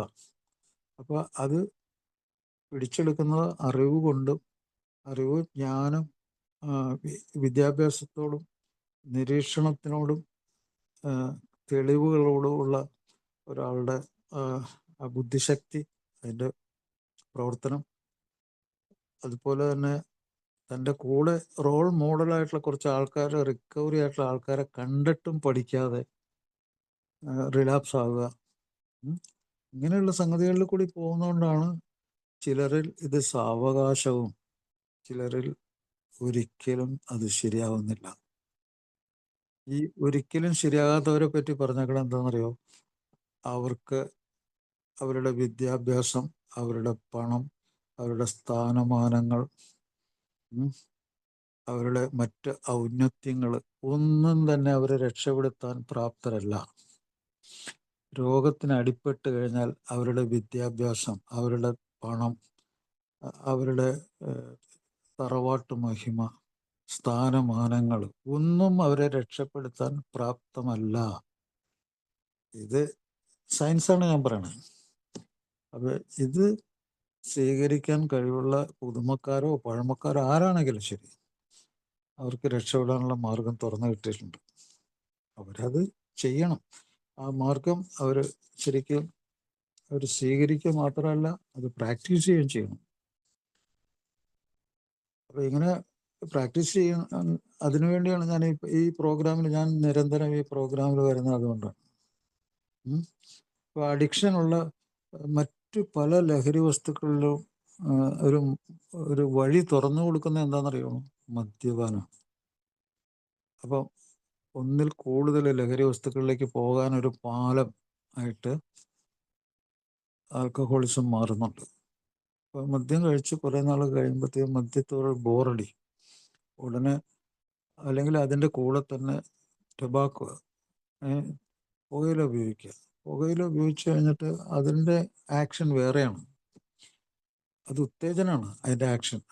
അതിങ്ങനെ നിരന്തര ഉത്തേജനമാണ്. നേരെമറിച്ച് മദ്യം തുടക്കത്തിൽ ഒരു ചെറിയ ഉത്തേജനം, ഒരു വളരെ നൈമിഷികമായ ഉത്തേജനം ഉണ്ടാക്കിയിട്ട് പെട്ടെന്ന് പിന്നെ അതുണ്ടാക്കുന്നത് ഡിപ്രഷനാണ്, തളർച്ചയാണ്. അതുകൊണ്ടാണ് മദ്യം കഴിക്കുന്ന ഒരാൾ പെട്ടെന്ന് തളർന്നു പോകുന്നു, മയങ്ങിപ്പോകുന്നതൊക്കെ അതുകൊണ്ട്. പിന്നെ മദ്യത്തിൻ്റെ അളവ് കൂട്ടി ഡോപ്പമീൻ വന്നിട്ട് തലച്ചോറിന് കേട് വരുമ്പോഴത്തേക്കാണ് മദ്യം ഇല്ലാതെ പറ്റില്ല എന്നുള്ളൊരവസ്ഥയിലേക്ക് അതിൻ്റെ അളവ് കൂട്ടി കൊണ്ടുവരുന്നതും തലച്ചോറ് കേടുപറ്റുന്നതും തലച്ചോറിന് നാശം സംഭവിക്കുന്നതും സ്വഭാവം മോശമാകുന്നതൊക്കെ അങ്ങനെയാണ്. അപ്പോൾ നമ്മൾ ഓർത്തിരിക്കേണ്ട ചില സംഗതികൾ, ഇപ്പോൾ മദ്യമല്ലാത്ത പല അഡിക്ഷനിലേക്കും പോകും, മറ്റു ലഹരി വസ്തുക്കളിലേക്ക് പോകും. ഇപ്പോൾ കന്നാബിസ് ക്യാൻസർ, കന്നാബിസിൽ ഉപയോഗിക്കുന്നു. അതുകൂടെ തന്നെ ഇത് കൊക്കൈൻ എന്ന് പറഞ്ഞ സാധനം, കെഫീൻ എന്ന് പറഞ്ഞ സാധനം, അത് നമ്മുടെ കാപ്പിയിലുള്ള ഒരു സാധനമാണ്. ഭയങ്കര അഡിക്ഷനായിട്ട് മാറും അത്. അതുപോലെ ഫുഡിൻ്റെ അഡിക്ഷൻ, ഫുഡ് തിന്നാലും മതിയാകാത്ത ഫുഡിനോടുള്ള അഡിക്ഷൻ, സെക്സിനോടുള്ള അഡിക്ഷൻ, ഗാംബ്ലിങ്ങിനോടുള്ള അഡിക്ഷൻ, ഇതൊക്കെ മദ്യത്തിന് ഒരു പാലമായിട്ട് പ്രവർത്തിച്ചിട്ട് മദ്യം. ഇതിനെപ്പറ്റി ബിൽ വിൽസൺ എഴുതിയിട്ടുണ്ട്. ഒരു കാലത്ത് പ്രോഗ്രാമിൽ വരുമ്പോൾ മദ്യപാന രോഗികൾ മാത്രം വരാൻ പറ്റുള്ളൂ, അതോ മറ്റു ലഹരികൾ ഉപയോഗിക്കുന്നവർ വരാൻ പറ്റുമോ എന്നൊക്കെയുള്ള ചില ചർച്ചകളൊക്കെ ഉണ്ടായി. അതിനെക്കുറിച്ച് ബിൽ പറഞ്ഞിട്ടുണ്ട്. അവരും നമ്മളെപ്പോലെ തന്നെ ഒരു രോഗത്തിന് അടിപ്പെട്ടവരാണ്. പക്ഷേ ഈ ആൽക്കഹോളിസം എന്ന് പറഞ്ഞ രോഗം ഒരു പ്രത്യേക രോഗമാണ്. മറ്റു ലഹരി വസ്തുക്കളുമായിട്ട് ഇതിന് ഒത്തിരി മാറ്റങ്ങളുണ്ട്, ഒത്തിരി വ്യത്യാസമുണ്ട്. അപ്പോൾ ഇത് പലപ്പോഴും കുഴപ്പങ്ങളുണ്ടാക്കും. ഇങ്ങനെ ഈ ആൽക്കഹോളിസം മാത്രമുള്ള ഒരാൾ മീറ്റിംഗ് അറ്റൻഡ് ചെയ്യുന്നു. ഇപ്പോൾ ഒന്നിലധികം ലഹരി വസ്തുക്കൾ ഉപയോഗിക്കുന്ന ആൾക്കാരാണ് ഈ പ്രോഗ്രാമിൽ പോലും ഉള്ളത്. അപ്പോൾ ഈ പ്രോഗ്രാം ശരിക്കും മനസ്സിലാക്കുകയാണെങ്കിൽ എന്താണ് മനസ്സിലാക്കേണ്ടത്? ഈ ലഹരി വസ്തുക്കളെല്ലാം സബ്സ്റ്റൻസ് എന്ന് പറയും. മദ്യം അല്ലാത്തുള്ള മറ്റെല്ലാത്തിൻ്റെയും കൂടി ഒരേ പേരാണ് ഡ്രഗ് അല്ലെങ്കിൽ സബ്സ്റ്റൻസ്. അപ്പോൾ സബ്സ്റ്റൻസ് യൂസ് ഡിസോർഡർ എന്ന് പറഞ്ഞാൽ മദ്യം ഉൾപ്പെടെയുള്ള എല്ലാ ലഹരി വസ്തുവിനും സബ്സ്റ്റൻസ് പൊതുവായിട്ട് പറയാമെങ്കിലും നമ്മൾ സാധാരണ വിവക്ഷിക്കുന്നത് ഈ മദ്യം ഒഴിച്ചുള്ള ലഹരി വസ്തുക്കൾ ഉപയോഗിക്കുന്നു എന്നർത്ഥം. സബ്സ്റ്റൻസ് യൂസ് ഡിസോർഡർ അല്ലെങ്കിൽ ഡ്രഗ് യൂസ് ഡിസോർഡർ. പക്ഷേ ആൽക്കഹോൾ ഒരു ഡ്രഗ് കൂടിയാണ്, ഒരു സബ്സ്റ്റൻസ് കൂടിയാണ്. അപ്പോൾ യഥാർത്ഥത്തിൽ ഇതൊരു സബ്സ്റ്റൻസും ആണ്, ഒരു ഡ്രഗും കൂടിയാണ്. ആൽക്കഹോളിനെ വേർതിരിച്ച് മനസ്സിലാക്കുന്ന ഒത്തിരി ഘടകങ്ങളുണ്ട്. അതുകൊണ്ട് ഇതിലിപ്പോൾ നമ്മളിപ്പോൾ അനുവർത്തിക്കുന്നത് ഇപ്പോൾ എല്ലാ സ്ഥലത്തും അങ്ങനെ ആയിട്ടുണ്ട്. Alcohol and other substance use disorder ഉള്ള എല്ലാ ആൾക്കാർക്കും പ്രോഗ്രാം അറ്റൻഡ് ചെയ്യാം. പക്ഷെ റിക്കവറിക്ക് വേണ്ടിയുള്ള ഈ പ്രോഗ്രാമിൽ അവർ ഈ ഒരു സാധനം നിർത്തിയിട്ട് മറ്റെല്ലാം ഉപയോഗിക്കലല്ല, എല്ലാ ലഹരി വസ്തുക്കളും സ്റ്റോപ്പ് ചെയ്യുക എന്നുള്ളതാണ്. എല്ലാം തന്നെ നിർത്തുക എന്നുള്ളതാണ്.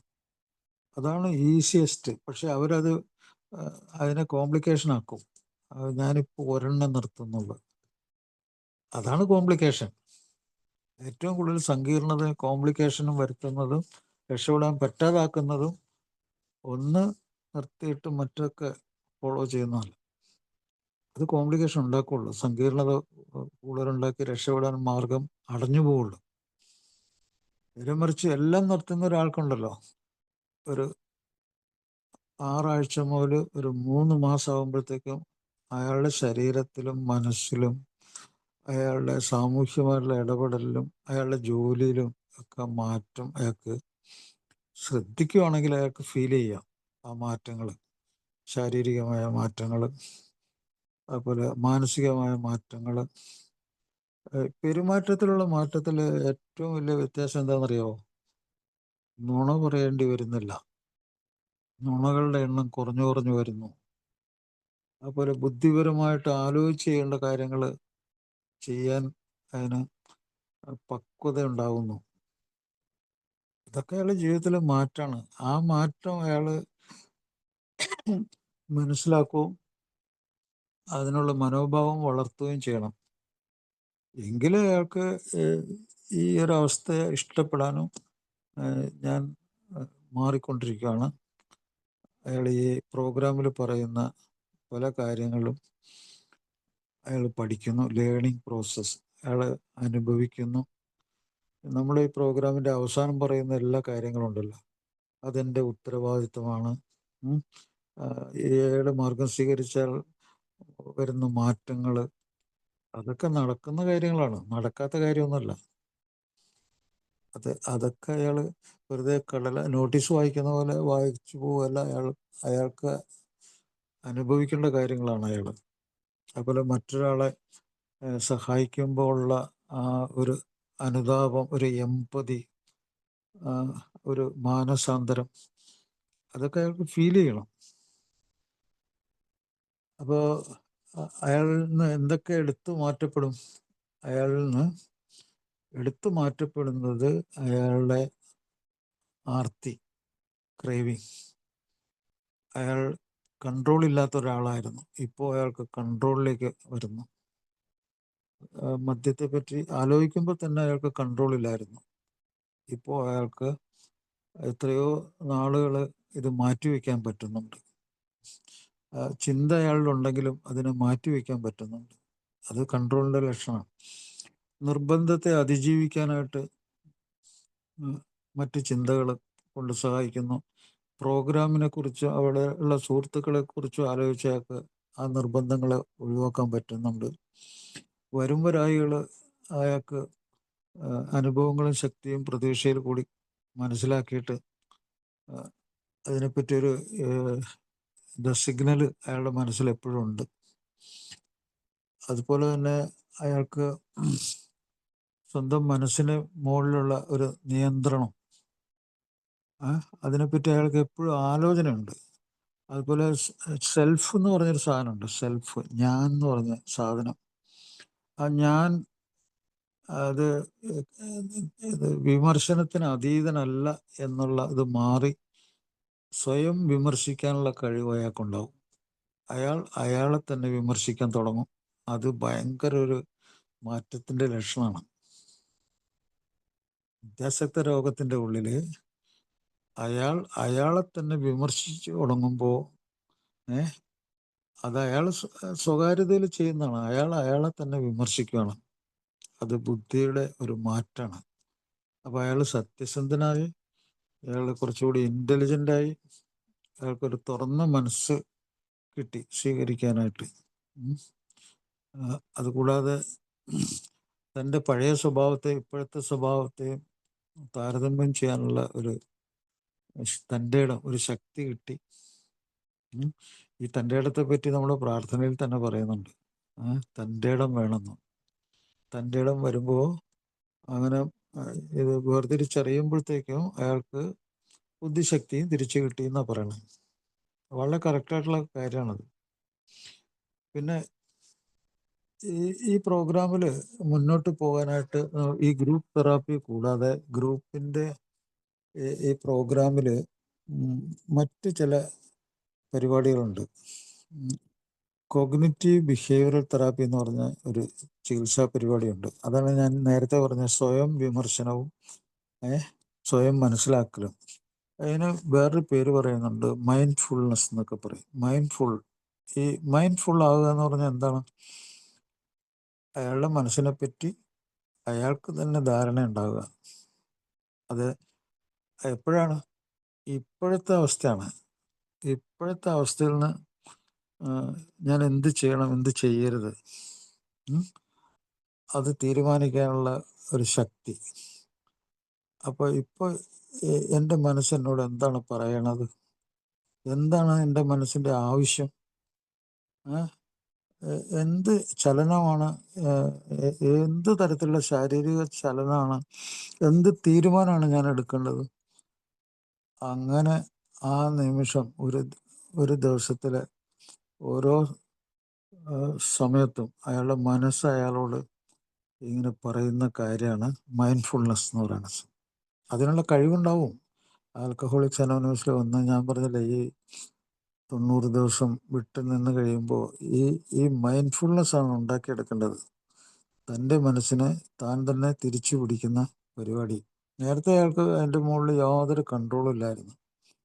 പക്ഷെ ഇപ്പോഴത്തെ പ്രശ്നം എന്താണ്? സ്വന്തം മനസ്സിനോട് ചോദിക്കുമ്പോൾ ആ മനസ്സിൻ്റെ കാര്യം അയാളുടെ മുമ്പിൽ തുറന്നു വരും. അപ്പോൾ എന്താണ് ആവശ്യം, ഏത് രീതിയിലുള്ള പ്രവർത്തനമാണ് ഞാൻ ചെയ്യേണ്ടത്, ചെയ്യാൻ പാടില്ലാത്തത്. അപ്പോൾ അയാൾ അതിനെപ്പറ്റി ഞാൻ മോശക്കാരനാണെന്ന് വിചാരിക്കുകയല്ല ചെയ്യുന്നത്. അയാളെ പഴിക്കുകയല്ല ചെയ്യുന്നത്, അയാൾ ബുദ്ധിപരമായ അന്വേഷണം നടത്തുകയാണ് ചെയ്യുന്നത് അവിടെ. അങ്ങനെ അന്വേഷണം നടത്തുമ്പോൾ അയാൾക്ക് മനസ്സിലാവും താനിപ്പോഴും തന്നെ പിടിച്ചു നിർത്താനുള്ള കഴിവ് തൻ്റെ ഉള്ളിലുണ്ടെന്ന്. ഇതാണ് മൈൻഡ്ഫുൾനെസ് മെഡിറ്റേഷൻ എന്നൊക്കെ പറയണത്. ഓരോ ദിവസത്തെ ജീവിതത്തിൽ ഇത് നടപ്പിലാക്കാൻ പറ്റും. ഓരോ ദിവസത്തെയും ജീവിതത്തിൽ ഇങ്ങനെ സ്വന്തം മനസ്സിനെ സ്വന്തം അന്വേഷണത്തിലും സ്വന്തം വിമർശനത്തിലും അതിനെ മനസ്സിലാക്കുക.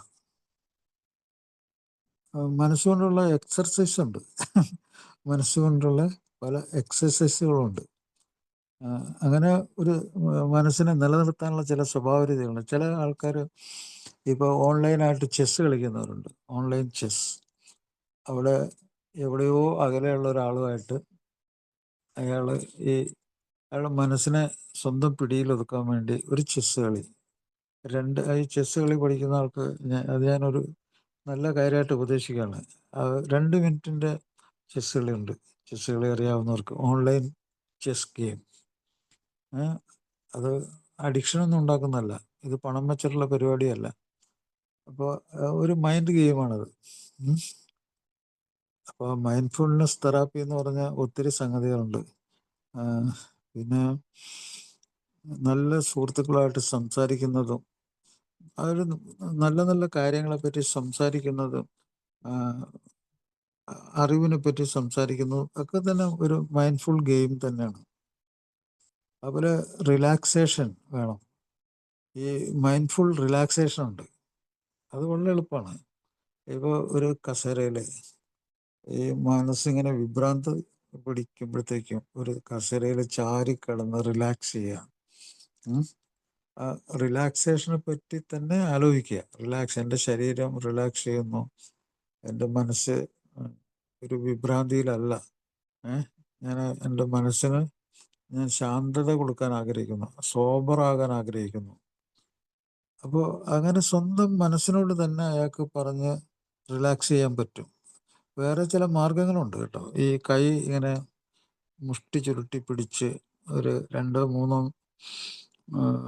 മിനിറ്റ് ഒക്കെ ഇങ്ങനെ പിടിച്ച് വേണ്ട. അത് ബുദ്ധിമുട്ടാണെങ്കിൽ ഒരു 30 സെക്കൻഡ് ഇങ്ങനെ 2 കൈ മുഷ്ടി ചുരുട്ടി പിടിച്ച് ഇങ്ങനെ കൈ ബലം കൊടുക്കുക. അത് കഴിഞ്ഞിട്ട് കൈവിരലുകളൊക്കെ നിവർത്തി ഫുള്ളി ഈ കൈ മുതൽ ഷോൾഡർ വരെ റിലാക്സ് ചെയ്യുന്നതായിട്ട്, അതെല്ലാം അങ്ങനെ ബലം കുറഞ്ഞു, അത് അയഞ്ഞു എന്നുള്ളൊരു മനസ്സിലൊരു ധാരണ ഉണ്ടാക്കുക. അതുപോലെ കാലും അതുപോലെ ചെയ്യാൻ പറ്റും. കാലിൻ്റെ പാദം ഇങ്ങനെ താഴേക്ക് ഇങ്ങനെ ബലത്തിൽ പിടിച്ച് ഒരു 10 എണ്ണുന്നവരെ അങ്ങ് പിടിച്ചിട്ട് പിന്നെ റിലാക്സ് ചെയ്യുക, കംപ്ലീറ്റ് റിലാക്സ് ചെയ്യുക. അങ്ങനെ ഈ മാംസപേശികൾ തുടർച്ചയായിട്ട് ബലം പിടിക്കലും റിലാക്സേഷനും, അത് മനസ്സ് ഈ പ്രവൃത്തിയുടെ കൂടെ ഉണ്ടാവും. അപ്പോൾ അതൊരു മൈൻഡ്ഫുൾനെസ് ആണ്. പിന്നെ ശ്വാസത്തിൻ്റെ മൈൻഡ്ഫുൾനെസ് ഉണ്ട്. ശ്വാസം ഉള്ളിലേക്ക് എടുക്കുന്നതിനെ പറ്റി ബോധം ഉണ്ടാകുക. പുറത്ത് അത് ഊതി ഇങ്ങനെ വിടുമ്പോൾ ആ ശ്വാസം പുറത്തേക്ക് പോകുന്നത് ഫീൽ ചെയ്യുക. അത് നമ്മുടെ വയറിൽ അത് ഫീൽ ചെയ്യുക. ശ്വാസം ഉള്ളിലേക്ക് എടുക്കുമ്പോൾ വയറ്റിലെ മസിൽസ് പുറത്തേക്ക് തള്ളി വരും. അങ്ങനെ ഊതി വിടുമ്പോഴത്തേക്കും അത് ഉള്ളിലേക്ക് പോകുന്നതായിട്ട്, അത് നമ്മുടെ ശരീരത്തിൻ്റെ ഈ വയറിൻ്റെയൊക്കെ ആ കൊഴുപ്പൊക്കെ കുറയ്ക്കാനും ഒരു എക്സസൈസ് കൂടിയാണ്. അബ്ഡോമിനൽ എക്സസൈസാണ്, ബ്രീത്തിങ് എക്സസൈസാണ്, അങ്ങനെ മൾട്ടിപ്പിൾ എക്സസൈസാണത്. അപ്പോൾ അങ്ങനത്തെ ചില ടെക്നിക്കുകളുണ്ട്. ഇതൊക്കെ ചെയ്യുമ്പോഴത്തേക്കും ബുദ്ധിപരമായിട്ടുള്ള ചിന്തകൾ വരും. അല്ലാതെ വ്യായാമം, സ്വാഭാവികമായിട്ടുള്ള വ്യായാമം, ഇപ്പോൾ ഷട്ടിൽ കളിക്കുക, അങ്ങനെയുള്ള വ്യായാമങ്ങളൊക്കെ അയാളുടെ ഈ മനസ്സിനെ മാറ്റിമറിക്കും. ഇങ്ങനെ റിലാക്സേഷനിലേക്ക് അയാൾ പോവുക. അപ്പോൾ ഇങ്ങനെ സങ്കീർണമായിട്ടുള്ള ഒരു മനസ്സിനെ എളുപ്പത്തിൽ നമ്മൾ സ്വാധീനിച്ച് നമ്മൾ വരുതിയിലാക്കുന്ന ഒരു പരിപാടിയാണ് മൈൻഡ്ഫുൾനെസ് തെറാപ്പി എന്ന് പറയുന്നത്. മൈൻഡ്ഫുൾനെസ് കൊണ്ടുള്ള റിലാപ്സ് പ്രിവെൻഷൻ ഉണ്ട്. Mindful relapse prevention. പുനർപതനത്തിലേക്ക് പോകാതെ ഈ ചില എക്സസൈസുകൾ, ഇപ്പം ഞാൻ പറഞ്ഞ ചില എക്സസൈസുകൾ ചെയ്ത് സ്വയം വിമർശനം, ഈ സമയത്ത് എൻ്റെ മനസ്സ് എന്താണെന്നുള്ള സ്വയം ചോദ്യം, അങ്ങനെ റിലാപ്സ് പ്രിവെൻറ്റ് ചെയ്യാം. അതിനുള്ള കഴിവുണ്ടാക്കിയെടുക്കാം. ഇതൊക്കെ ആണ് മൈൻഡ്ഫുൾനെസ് ബേസ്ഡ് തെറാപ്പി എന്ന് പറയാം. പിന്നെ മറ്റൊന്ന് മൈൻഡ്ഫുൾനെസ് ബേസ്ഡ് സ്ട്രെസ് റിഡക്ഷൻ, അത് ഞാൻ നേരത്തെ പറഞ്ഞു. പിന്നെ വേറൊന്ന്, ഒരു കാര്യം സ്വീകരിച്ച് നടപ്പിലാക്കുന്നത്, അതൊരു മൈൻഡ്ഫുൾനെസ് ആണ്. ഒരു ഉത്തരവാദിത്വത്തോടു കൂടി ഇന്നൊരു കാര്യം ചെയ്യുക, നിങ്ങളുടെ കുടുംബത്തിനും നിങ്ങൾക്കും വേണ്ടിയുള്ള, നിങ്ങളുടെ വീട്ടിൽ നിന്ന് പറയുന്നൊരു കാര്യമാണ്. അത് നിങ്ങൾക്ക് മൈൻഡ്ഫുൾനെസ് കൊണ്ടുവരിക, അതിലേക്ക് നിങ്ങളുടെ മനസ്സ് ഉൾക്കൊണ്ട് ആ കാര്യം ചെയ്ത് എന്ന് ഉറപ്പുവരുത്തി വ്യക്തമാക്കി, അത് ഇപ്പോൾ നിങ്ങളുടെ വീട്ടിൽ ആരാണ് പറയുന്നത് അവരോട് പറഞ്ഞ് അവരുടെ അംഗീകാരം കിട്ടി അത് ചെയ്തു എന്നറിയിക്കുക. അത് മൈൻഡ്ഫുൾ അക്സെപ്റ്റൻസ് എന്ന് പറയും. മനസ്സുകൊണ്ട് ഒരു കമ്മിറ്റ്മെൻറ്റ്, ഒരു കാര്യം ചെയ്യാം എന്ന് പറയുന്നത് ചെയ്ത് പ്രവൃത്തിയിലാക്കുന്നത്, അതൊരു ചികിത്സയാണ്. അപ്പോൾ ഇങ്ങനെ പലതരം ചികിത്സാ പരിപാടികളുണ്ട്. മനസ്സുകൊണ്ടുള്ള പല ചികിത്സാ പരിപാടികളുണ്ട്. ഇതൊക്കെ നമ്മുടെ തലച്ചോറിന് വളരെയധികം ബുദ്ധിപരമായിട്ടുള്ള തിരിച്ചുവരവിന് ഉള്ള സൗകര്യം ഉണ്ടാക്കി കൊടുക്കും. പിന്നെ വേറെ സംഗതി, അങ്ങോട്ടുമില്ല ഇങ്ങോട്ടുമില്ല, കുടിക്കണോ വേണ്ടയോ, ആംബിവലൻസ് എന്ന് പറയും. ആംബിവലൻസ്. ആ സമയത്ത് മനസ്സിനെ ചോദ്യം ചെയ്യണം. അപ്പോൾ ഒരു സംഘർഷമാണ് അവിടെ നടക്കുന്നത്. വേണോ വേണ്ടയോ. അപ്പോൾ അവിടെ ഒരു മൈൻഡ്ഫുൾനെസ് ഉണ്ട്. വരും വരായികൾ അറിയുക. പണം നഷ്ടപ്പെടുന്നത്, ആരോഗ്യം നഷ്ടപ്പെടുന്നത്, മാനസിക പ്രശ്നങ്ങൾ, പിന്നെ കുറ്റബോധങ്ങൾ, ഇതൊക്കെ ആ സമയത്ത് വരും. അപ്പോൾ നിങ്ങൾ ഏത് പക്ഷത്ത് നിലകൊള്ളും? ശരിയുടെ പക്ഷത്തോ അല്ലാതെ അതിനെതിരായിട്ടുള്ളതിൻ്റെ റൈറ്റ് ഓർ റോങ് എന്ന് മനസ്സിനോട് ചോദിക്കുക. ഞാൻ ഏത് പക്ഷത്ത് നിൽക്കണം എന്ന് മനസ്സിനോടൊന്ന് ചോദിച്ച് ഒരു വിമർശനം, ഒരു ആക്ഷൻ, അതൊരു ചികിത്സാ പരിപാടിയാണ്, തെറാപ്പിയാണ്. അത് ഒരു മോട്ടിവേഷൻ എൻഹാൻസ്മെൻ്റ് എന്ന് പറയും. അതായത് പ്രചോദനമാണത്.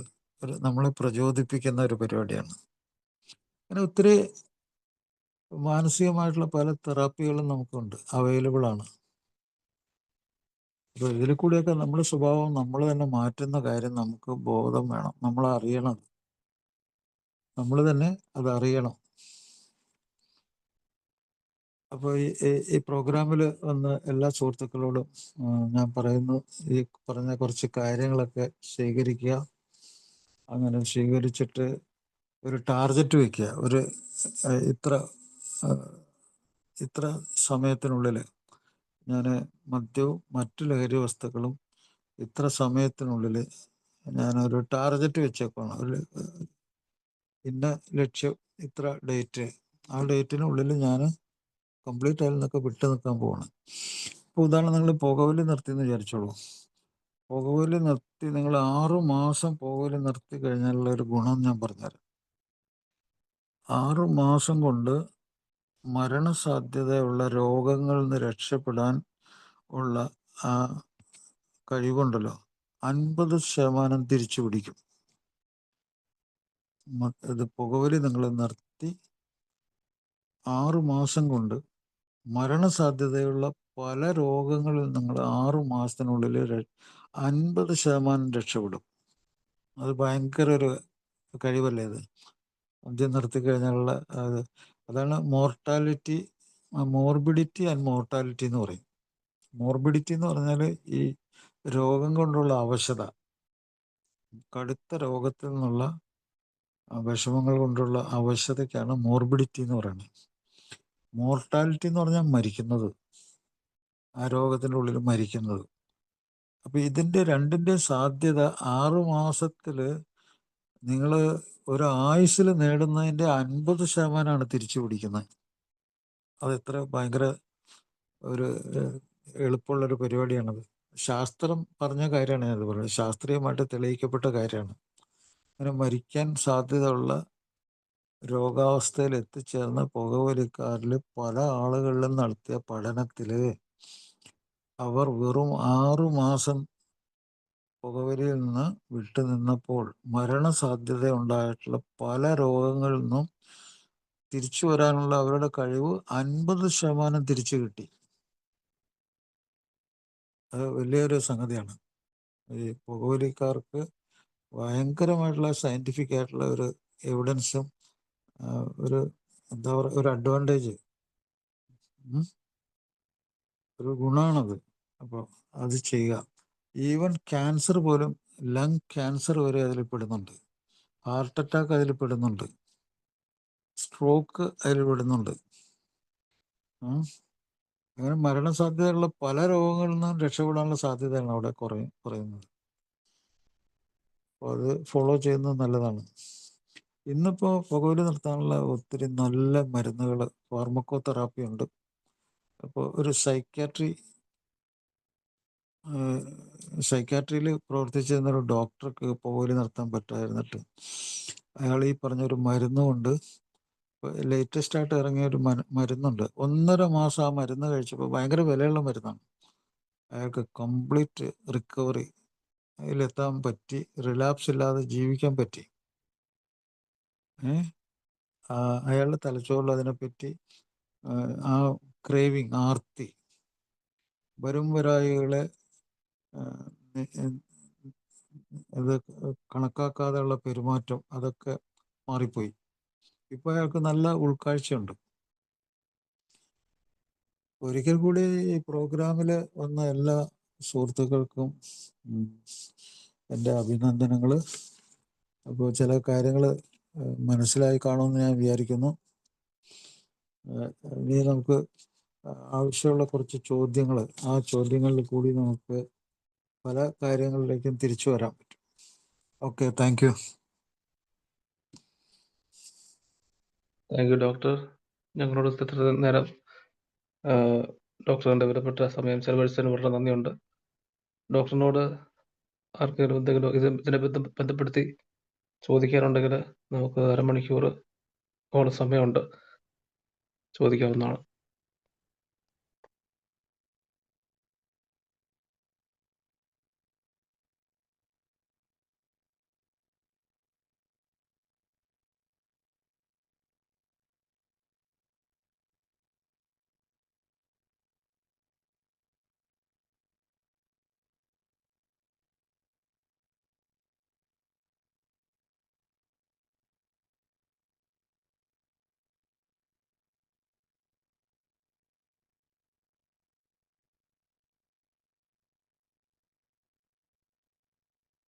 നമുക്ക് ഇനി ഒരു 25 മിനിറ്റ് സമയമുണ്ട്.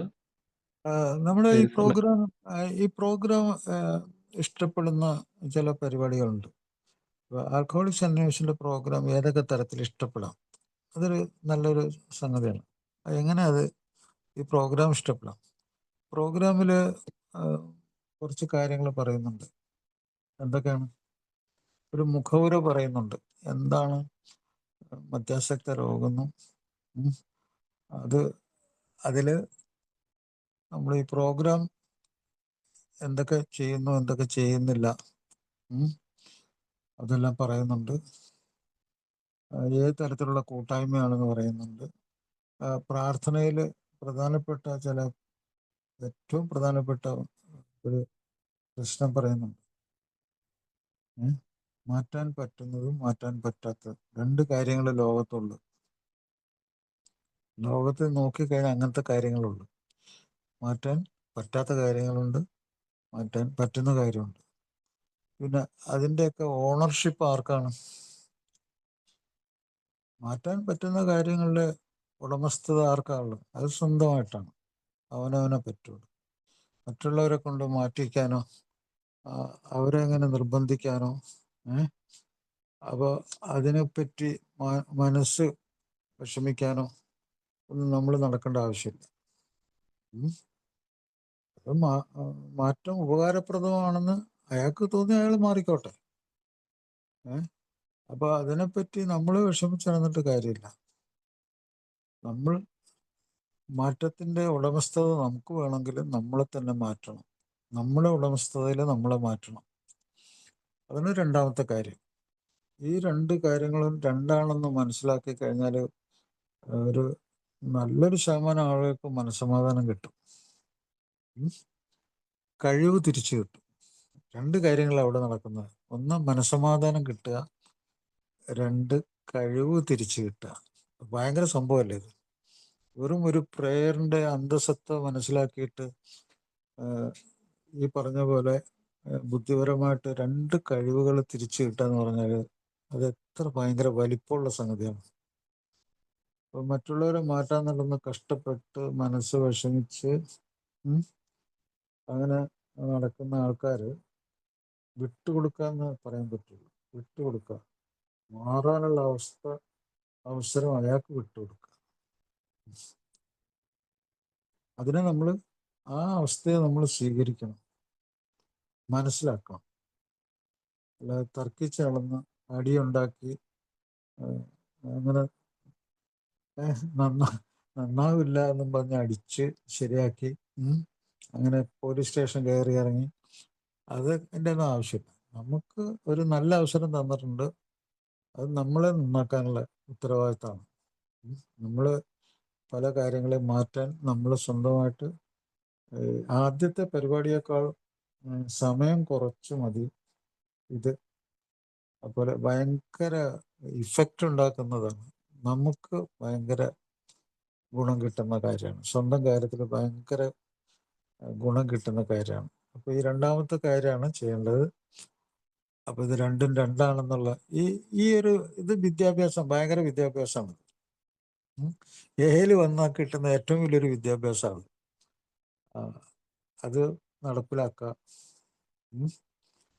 ഇത് കാര്യം മറ്റുള്ള ആൾക്ക് പറഞ്ഞു കൊടുക്കുമ്പോൾ ഇത് കൂടുതൽ നമ്മുടെ മനസ്സിൽ അത് ഉറയ്ക്കും. ഈ കാര്യം വെറുതെ ഒരു ന്യൂസ് പേപ്പർ വായിക്കുന്ന പോലെ അല്ലാതെ ഇത് നമ്മൾ ചെയ്ത പരിപാടി ഓർത്ത് അതിൻ്റെ ആക്ഷൻ ഓർത്തിട്ട് നമ്മൾ പറയുമ്പോൾ നമുക്കത് വളരെ ശക്തമായിട്ട് നമ്മുടെ ഉള്ളിൽ നിലനിൽക്കും. അപ്പോൾ അവർ പറയുന്നുണ്ട് ഇതിൽ കറേജ് വളരെ ഇമ്പോർട്ടൻ്റ് ആണ്. ധൈര്യം വേണം. സ്വയം മാറണമെങ്കിൽ തന്നെ ഭയങ്കര ഈ മദ്യവും മറ്റു ലഹരി വസ്തുക്കളിൽ നിന്ന് സ്വയം മാറാൻ പറ്റില്ല. അതിൻ്റെ ആ അവസ്ഥയുടെ പേരാണ് നിഷേധം എന്ന് പറയുന്നത്. അപ്പോൾ അത് നിഷേധ രോഗങ്ങളാണ്. അപ്പോൾ മദ്യാസക്തി രോഗത്തിനും മറ്റു ലഹരി രോഗങ്ങൾക്കും അല്ലെങ്കിൽ നുണ പറച്ചിലിൻ്റെ രോഗങ്ങൾക്കും ചില മാനസിക രോഗങ്ങൾക്കും ഒക്കെ ഈ പ്രേയർ ഒരു ട്രീറ്റ്മെൻറ്റാണ്, ഒരു ചികിത്സയാണ്. അവർക്ക് ആ നിഷേധത്തിനെ മറികടന്ന് രക്ഷപ്പെടാനുള്ള ഒരു അവസ്ഥ. നിഷേധം മാത്രമല്ല, ചില ആൾക്കാർ എല്ലാത്തിനും നിസ്സാരാക്കുന്നു. യുക്തിയുള്ള അവർക്ക് തോന്നുന്ന പോലെയുള്ള യുക്തിയൊക്കെ വിളിച്ചു പറയുക, ന്യായീകരിക്കുക. ഇതൊക്കെ അവസാനിക്കുക. ഈ പ്രേയറിൽ കൂടി അതൊക്കെ അവസാനിക്കും. അപ്പം മാറ്റത്തിൻ്റെ ഒരു വലിയ സംഭവമാണ്. ജീവിതം എന്ന് പറഞ്ഞാൽ മാറ്റമാണ്. ആ മാറ്റത്തിന് വേണ്ടിയുള്ള പ്രാർത്ഥനയാണത്. അപ്പോൾ നമ്പർ 1 അതങ്ങനെ. പിന്നെ ഈ പടികൾ ഏറ്റവും വലിയൊരു വിദ്യാഭ്യാസമാണ്. മദ്യാസക്ത രോഗത്തിലും മറ്റു ലഹരി രോഗത്തിലും 7 പടികൾ ഡയറക്റ്റ് ചെയ്യുന്നത് എന്തിനാണ്? ഒന്ന്, പെരുമാറ്റ വൈകല്യത്തെ, ആ പെരുമാറ്റ വൈകല്യം ഉൾക്കൊള്ളുന്ന തെറ്റായ അറിവുകളെ തിരുത്താൻ. അതുപോലെ ഒരു തുറന്ന മനസ്സുണ്ടാകാൻ, ഒരു എളിമയുണ്ടാകാൻ അതൊരു പ്രചോദനമാണ്. അതിൻ്റെ ഉള്ളിൽ ദർശനങ്ങൾ, ആ ദർശനങ്ങളെ മനസ്സിലാക്കുകയും സ്വയം വ്യാഖ്യാനിക്കുകയും അത് തൻ്റെ ജീവിതത്തെ സ്പർശിക്കുന്ന രീതിയിൽ അത് താൻ നടപ്പിലാക്കിയ ആക്ഷൻ അത് ഈ പ്രോഗ്രാമിൽ ഒരാൾ ഷെയർ ചെയ്യുമ്പോൾ ബുദ്ധിപരമായിട്ട് മറ്റൊരാളെ അത് സ്വാധീനിക്കും. ഇപ്പോൾ 4ാമത്തെ പടി, അപ്പോൾ പ്രധാനപ്പെട്ട കുറേ പടികൾ. 1ാം പടി വളരെ ഇമ്പോർട്ടൻ്റ് ആണ്. വളരെ വളരെ ഇമ്പോർട്ടൻ്റ് ആണ് 1ാമത്തെ പടി. അതുപോലെ 4-ാം പടി വളരെ ഇമ്പോർട്ടൻ്റ് ആണ്. 5-ാം പടി ഇമ്പോർട്ടൻ്റ് ആണ്. 6-ാം പടി ഇമ്പോർട്ടൻ്റ്. വാസ്തവത്തിൽ പടികളെല്ലാം തന്നെ വളരെ പ്രധാനപ്പെട്ടാണ്. പക്ഷെ നമ്മൾ റിക്കവറിയിൽ ഏറ്റവും കൂടുതൽ സ്വാധീനിക്കുന്ന പടികളാണ് ഇതൊക്കെ. 1-ാം പടി, 4-ാം പടി, 5-ാം പടി, 6-ാം പടി, 8-ാം പടി, 12-ാം പടി, അതിനു മുമ്പ് 9-ഉം 10-ഉം ഒക്കെ തന്നെ. ആ പടികൾ മറ്റുള്ളവരുടെ ജീവിതത്തെ എങ്ങനെ സ്വാധീനിച്ചെന്ന് അവർ പറയുമ്പോൾ നമ്മളും അത് ശ്രദ്ധിച്ച് കേട്ടിരുന്ന് അതിൻ്റെ അന്തസത്ത എന്താണെന്ന് ഉൾക്കൊണ്ട് നമ്മൾ തന്നെ അതൊരു മാറ്റം ഉണ്ടാക്കാൻ ശ്രമിച്ചു നോക്കേണ്ടതാണ്. ഇപ്പോൾ ഉദാഹരണത്തിന് 1-ാമത്തെ പടി ഞാൻ ഇതിനു മുമ്പൊക്കെ പറഞ്ഞിട്ടുണ്ട്, ഒന്നും കൂടി ആവർത്തിക്കുകയാണ്. ഈ 1-ാമത്തെ പടി എത്രമാത്രം പ്രസക്തമാണെന്നറിയോ? അതൊരു സയൻസാണ്, അതൊരു തെളിവാണ്, അതൊരു അനുഭവമാണ്. അതിൻ്റെ വെളിച്ചത്തിലാണ് ആ 1-ാം പടി പറഞ്ഞു വെച്ചേക്കണത്. മദ്യത്തിന് മുന്നിൽ ഞങ്ങൾ ശക്തിഹീനരാണ്. ജീവിതം നിയന്ത്രിക്കാൻ പറ്റാത്ത അവസ്ഥയിൽ, കൊണ്ടു നടക്കാൻ പറ്റാത്ത അവസ്ഥയിലായിട്ടുണ്ട്, അത് മാനേജ് ചെയ്യാൻ പറ്റാത്ത അവസ്ഥയിലായിട്ടുണ്ട് എന്നുള്ള തുറന്ന് പറച്ചില് അതൊരു എവിഡൻസ് ആണ്, തെളിവാണത്, ഒരു സത്യമാണത്. എവിഡൻസ്. ഒരു സത്യത്തിനെ നമുക്കങ്ങനെ നിസ്സാരമായിട്ട് തള്ളിക്കളയാൻ പറ്റില്ല. സത്യത്തിന് അതിൻ്റെതായിട്ടുള്ള വിലയുണ്ടല്ലോ. അതുകൂടാതെ ഒരു സയൻസ് കൂടിയാണ്, ശാസ്ത്രമാണ്. ആ ശാസ്ത്രം എന്താണ്? നമ്മളെ മദ്യപാന രോഗത്തിൻ്റെ ഫലമായിട്ട് നമ്മുടെ ശരീരത്തിലും നമ്മുടെ മനസ്സിലും നടന്ന കാര്യങ്ങൾ, നമ്മുടെ ആരോഗ്യത്തെ സ്പർശിച്ച കാര്യങ്ങൾ, നമ്മുടെ സാമൂഹ്യ ജീവിതത്തിൽ സംഭവിച്ച കാര്യങ്ങൾ, നമ്മൾ കുടുംബ ജീവിതത്തിൽ സംഭവിച്ച കാര്യങ്ങൾ ഒക്കെ അത് ഉൾക്കൊള്ളുന്നുണ്ട്. അങ്ങനെയുള്ളൊരു കാര്യത്തിന് എങ്ങനെ നിഷേധിക്കാൻ പറ്റും? നമ്മുടെ ജോലിയെ സംബന്ധിച്ച കാര്യങ്ങൾ അതിലുണ്ട്. എന്താണ് ജീവിതം എന്ന് പറഞ്ഞാൽ? ഇതൊക്കെ ഉൾക്കൊള്ളുന്നതാണ്. നമ്മുടെ കുടുംബം, നമ്മുടെ ജോലി, നമ്മുടെ സൗഹൃദങ്ങൾ, സ്നേഹബന്ധങ്ങൾ, ഇതൊക്കെ ഉൾക്കൊള്ളുന്നതാണ്. അതൊക്കെ പോയിട്ടുണ്ട്. അപ്പോൾ 1-ാം പടി പ്രകാരം നമ്മുടെ ജീവിതം അനിയന്ത്രിതവും അസാധാരണവുമായി പോയി. ആവർത്തിച്ച് അങ്ങനെ ആയിട്ടുണ്ട്. അതൊരു തർക്കിക്കേണ്ട വിഷയമേ അല്ല. അപ്പോൾ അവിടെ നമ്മൾ സറണ്ടർ, നമ്മൾ അടിയറ വയ്ക്കുക. ഇത് അമേരിക്കയിലെ എല്ലാ ആശുപത്രികളിലും മദ്യാസക്ത രോഗത്തിൻ്റെ ചികിത്സയിൽ പ്രോഗ്രാമിലേക്ക് പോകുന്നതിന് മുമ്പ് അവിടുത്തെ ഡോക്ടർമാർ തന്നെ അയാളുടെ ബെഡിൻ്റെ അടുത്ത് മുട്ടുകുത്തി അതിനരികിൽ ഇരുത്തി അയാൾക്ക് ചൊല്ലിക്കൊടുക്കുന്നു, മദ്യത്തിന് മുന്നിൽ ശക്തിഹീനനാണ്, ജീവിതം അനിയന്ത്രിതമായി പോയി, അൺമാനേജബിൾ ആയി പോയി. ഇത് ഒരു വലിയ സംഭവമാണ് 1-ാമത്തെ ഈ പടി. അതുപോലെ തന്നെ 4-ാമത്തെ പടി. ഈ 4-ാമത്തെ പടി ഞാൻ ഇന്ന് പറഞ്ഞ കാര്യമായിട്ടൊക്കെ വളരെ ബന്ധമുണ്ട്. ഇൻസൈറ്റ് എന്ന് പറയും. ഇൻസൈറ്റ്, ഉൾക്കാഴ്ച. ഈ മദ്യാസക്ത രോഗത്തിൻ്റെ ഉള്ളിലെ ഏറ്റവും വലിയ ഉൾക്കാഴ്ചയാണ് അയാൾ പറഞ്ഞിട്ടുള്ള നുണകൾ. നുണ പറയാൻ അയാൾ നിർബന്ധിതനായിട്ടുണ്ട്. ആ നുണകളൊക്കെ പറയുമ്പോൾ അയാൾക്ക് ഭയം ഉണ്ടായിരുന്നു, അതിയായ ഭയം ഉണ്ടായിരുന്നു. അതുകൊണ്ടാണ് 4-ാമത്തെ പടിയിൽ അതിസൂക്ഷ്മതയോടെയും ഭയം കൂടാതെയും ധാർമ്മിക നിലവാരത്തെ വിലയിരുത്തി. അപ്പോൾ ധാർമ്മികതയെ വിലയിരുത്തുമ്പോൾ ഇത് അതിസൂക്ഷ്മത, അതിസൂക്ഷ്മത വേണ്ട എപ്പോഴാണ്? നുണ പറയുമ്പോഴാണ്. നുണ പറയുമ്പോൾ അതിസൂക്ഷ്മത വേണ്ടി വരും. നുണ പറയാൻ പറ്റൂല, അത് കുഴപ്പമാണെന്ന് മനസ്സ് തന്നെ തിരിച്ചു പറയും. അപ്പോൾ അതുകൊണ്ട് നുണ പറയാതിരിക്കാനുള്ള അതിസൂക്ഷ്മത, അതിനെ പിന്തുടർന്ന് വരുന്ന ഭയമില്ലായ്മ. നുണ പറയാതിരുന്നാൽ ഭയം ഉണ്ടാവില്ല. അങ്ങനെ ധാർമ്മികമായിട്ട് നമ്മൾ ഉയർച്ചയിലേക്ക് പോകും.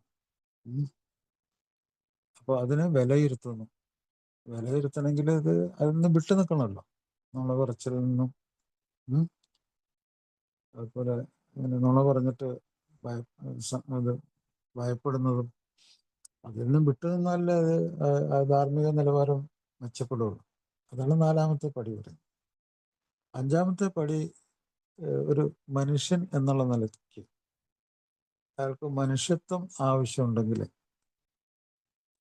ബന്ധങ്ങൾ വേണം. ബന്ധങ്ങളില്ലാത്ത ഒരു ചികിത്സയും ഒരു മദ്യാസക്തനെ സംബന്ധിച്ച് അയാളുടെ ഏറ്റവും വലിയ സപ്പോർട്ട് അയാളുടെ കുടുംബമാണ്, അല്ലേ? അയാളുടെ കുടുംബം. അയാൾക്ക് ബന്ധം വേണം. ആ ബന്ധം ഏതൊക്കെ തരത്തിലുള്ള 3 തരത്തിലുള്ള ബന്ധങ്ങൾ പറയുന്നുണ്ട് ഈ പ്രോഗ്രാം, ഈ ആൽക്കഹോളിക്സ് അനോണിമസിന്റെ 5-ാം പടിയിൽ. ഒന്ന്, അയാളുമായിട്ടുള്ള ബന്ധം ഭയങ്കര സ്ട്രോങ് ആയിരിക്കണം.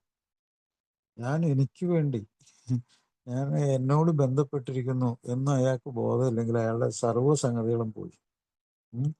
അയാളുടെ ശരീരവും അയാളുടെ മനസ്സും അയാളുടെ ജീവിതത്തെ സംബന്ധിച്ച യാഥാർത്ഥ്യങ്ങളും അയാളുടെ മനുഷ്യത്വവും ഒക്കെ, അയാളുടെ കുടുംബ ബന്ധങ്ങളും എല്ലാം തന്നെ അയാളുടെ മനസ്സിലുണ്ടാകണം. ആ രീതിയിൽ അയാൾ ബന്ധപ്പെട്ടിരിക്കണം. അപ്പോൾ അയാളോട് തന്നെ ഒരു ബന്ധം ഉണ്ടാകുന്നത് കൂടി അയാൾ ഇങ്ങനത്തെ കാര്യങ്ങൾ ഉൾക്കൊള്ളും. അയാളുമായിട്ട് ബന്ധമുണ്ടെങ്കിൽ ഇത് അയാളുടെ തലയിൽ ഓടുള്ളൂ. അപ്പോൾ ഒന്നത്, അയാളുമായിട്ട് നല്ല ശക്തമായ ഒരു മനുഷ്യബന്ധം, മനുഷ്യന്റെ യാഥാർത്ഥ്യ ബന്ധം അയാൾക്ക് വേണം. രണ്ടാമതായി, അയാൾ സ്നേഹിക്കാൻ, ആ സ്നേഹത്തെ തിരിച്ചറിയാൻ അയാൾക്ക് ഒരാളെങ്കിലും, ഒരു സുഹൃത്തെങ്കിലും വേണം ഈ ലോകത്ത്. അങ്ങനെ ഒരു സുഹൃത്തെങ്കിലും ഇല്ലെങ്കിൽ അയാൾക്ക് സ്നേഹം എന്താണെന്നും സൗഹൃദം എന്താണെന്നും, കാരണം ഒരു മനുഷ്യൻ അയാളുടെ ജീവിതം മുഴുവനും അയാളെ കുടുംബത്തിന് അപ്പുറം അയാളെ സ്നേഹിക്കുന്നത് ഏറ്റവും കൂടുതൽ അയാളുടെ സുഹൃത്തുക്കളാണ്. അത് ചില ആൾക്കാർ പറയുന്ന പോലെ രക്തബന്ധത്തേക്കാൾ വളരെ ശക്തമായ ബന്ധം എന്നൊക്കെ പറയും. ഉണ്ട്. പ്രോഗ്രാമിൽ 12 സ്റ്റെപ്പിൽ കൂടി അത് മനസ്സിലാവും ചിലപ്പോൾ. അപ്പൊ ഒരു സുഹൃത്തുമായിട്ടെങ്കിലും ബന്ധം. പിന്നെ അയാൾക്ക് വേണ്ടത് ശക്തമായിട്ടുള്ള ഒരു ഹയർ പവർ ബഹുമാനിക്കുന്ന ഒരു ബന്ധം. തന്നെക്കാൾ വലിയ ശക്തിയെ കണ്ടെത്തുകയും അതിനെപ്പറ്റിയുള്ള ഓർമ്മ, ആ രീതിയിൽ ഒരു കീഴടങ്ങിയുള്ളൊരു ജീവിതം. ഞാൻ വലിയ ശക്തിക്ക് കാരണം മദ്യാസക്തൻ എപ്പോഴും ഒരു ഈഗോ, അഹന്തയ്ക്കുള്ളിലാണ് അയാൾ. വലിയ വലിയ അഹന്തയ്ക്കുള്ളിലാണ്. ഈ അഹന്തയെ മാറ്റാനായിട്ട് പ്രോഗ്രാമിൽ കൊണ്ടുവന്ന ഒരു പരിപാടിയാണ് ഒരു ഹയർ പവർ. ആ ഹയർ പവർ എന്നുള്ള വിശ്വാസം അയാളുടെ അഹന്തയെ കുറയ്ക്കുകയും അയാളെ കുറച്ചൊക്കെ വിനയവും നന്ദിയുള്ള ആളും ആയിട്ട് മാറും. അങ്ങനെയാണ് 5-ാം പടിയിലെ ആ 3 കാര്യങ്ങൾ. 6-ാമത്തെ പടി പല ആൾക്കാരും വായിച്ച് തള്ളിക്കളയുന്ന ഒരു പടിയാണ്. പക്ഷെ അത് വളരെ ഇമ്പോർട്ടൻ്റ് ആണ്. നമ്മൾ ഒരു ആക്ഷൻ തുടങ്ങിക്കഴിഞ്ഞാൽ ആ ആക്ഷൻ എപ്പോഴും റെഡി ആയിരിക്കണം. 24 മണിക്കൂർ പ്രോഗ്രാം ഒരു ആക്ഷനാണ്. അതെപ്പോഴും റെഡി ആയിരിക്കണം. റെഡി ആയിരിക്കുക എന്ന് പറഞ്ഞു കഴിഞ്ഞാൽ, തയ്യാറായിരിക്കുക എന്ന് പറഞ്ഞാൽ അതെപ്പോഴും അത് റെഡിയായി തന്നെ ഇരിക്കും എന്നുള്ളതിൻ്റെ ഒരു ഉറപ്പാണത്. ഒരു ഉറപ്പാണ്. റെഡി എന്ന് പറഞ്ഞാൽ എനിക്ക് ഉറപ്പാണത്. എല്ലാ സമയത്തും അതൊരു ഉറപ്പുള്ള കാര്യമാണ്. ഞാൻ റെഡിയാണെന്ന് പറഞ്ഞാൽ ഞാൻ മദ്യത്തിൽ നിന്ന് വിട്ടു നിൽക്കുന്ന ഈ പരിപാടിക്ക് ഞാൻ റെഡിയാണ്. അപ്പോൾ അതിനൊരു ആംബിവലൻസ്, നേരത്തെ പറഞ്ഞില്ലേ, സംശയത്തിൽ അങ്ങോട്ടോ ഇങ്ങോട്ടോ എന്നുള്ള പരിപാടി ഇല്ല. അതിനുള്ളൊരു ആ പറഞ്ഞ കാര്യത്തിനുള്ളൊരു ഉത്തരമാണ് ഈ 6-ാമത്തെ പടി. അതുപോലെ 12-ാമത്തെ പടി, മറ്റുള്ളവരുടെ ഉള്ളിലേക്ക് ഈ സന്ദേശം എത്തിക്കുമ്പോൾ, അല്ല മറ്റൊരാളെ സഹായിക്കുമ്പോൾ, അയാൾ റിക്കവർ ആവുമ്പോൾ അതിൽ സന്തോഷിക്കുന്നത്, ആ ഒരൊറ്റ കാര്യം കൊണ്ട് ഇയാൾ എമ്പതി, ഒരു അനുതാപം അയാളുടെ മനസ്സിലുണ്ടെന്നുള്ളത് തെളിയിക്കപ്പെട്ടു. അത് ഏറ്റവും വലിയ സംഭവമാണ്. മറ്റുള്ള പല ആളുകളുടെയും സഹായം കൊണ്ടാണ് ഒരു മദ്യാസക്തൻ രക്ഷപ്പെട്ടത്. അപ്പോൾ അയാളും അത് ചെയ്യാൻ ബാധ്യസ്ഥനാണ്. അപ്പൊ ഇങ്ങനത്തെ ഈ 12 പടികളോടുള്ള ഒരു താല്പര്യം പ്രോഗ്രാമിൽ ഉറച്ചു നിൽക്കാൻ സഹായിക്കും. അത് പ്രാക്ടീസ് ചെയ്യുകയും ചെയ്യണം. അപ്പോൾ ഇനി മറ്റു ചോദ്യങ്ങളുണ്ടെങ്കിൽ നമുക്ക് കുറച്ച് 5-8 മിനിറ്റ് കൂടി ഉണ്ടല്ലോ. ഓക്കെ, വളരെ മർമ്മപ്രധാനമായിട്ടുള്ള എന്തെങ്കിലും 1-2 ചോദ്യങ്ങൾ നിങ്ങളുടെ മനസ്സിലുണ്ടെങ്കിൽ നിങ്ങൾ പറയുക. നമുക്ക് എനിക്കറിയാൻ പാടില്ലാത്തത് നിങ്ങളിൽ നിന്ന് പഠിക്കാം.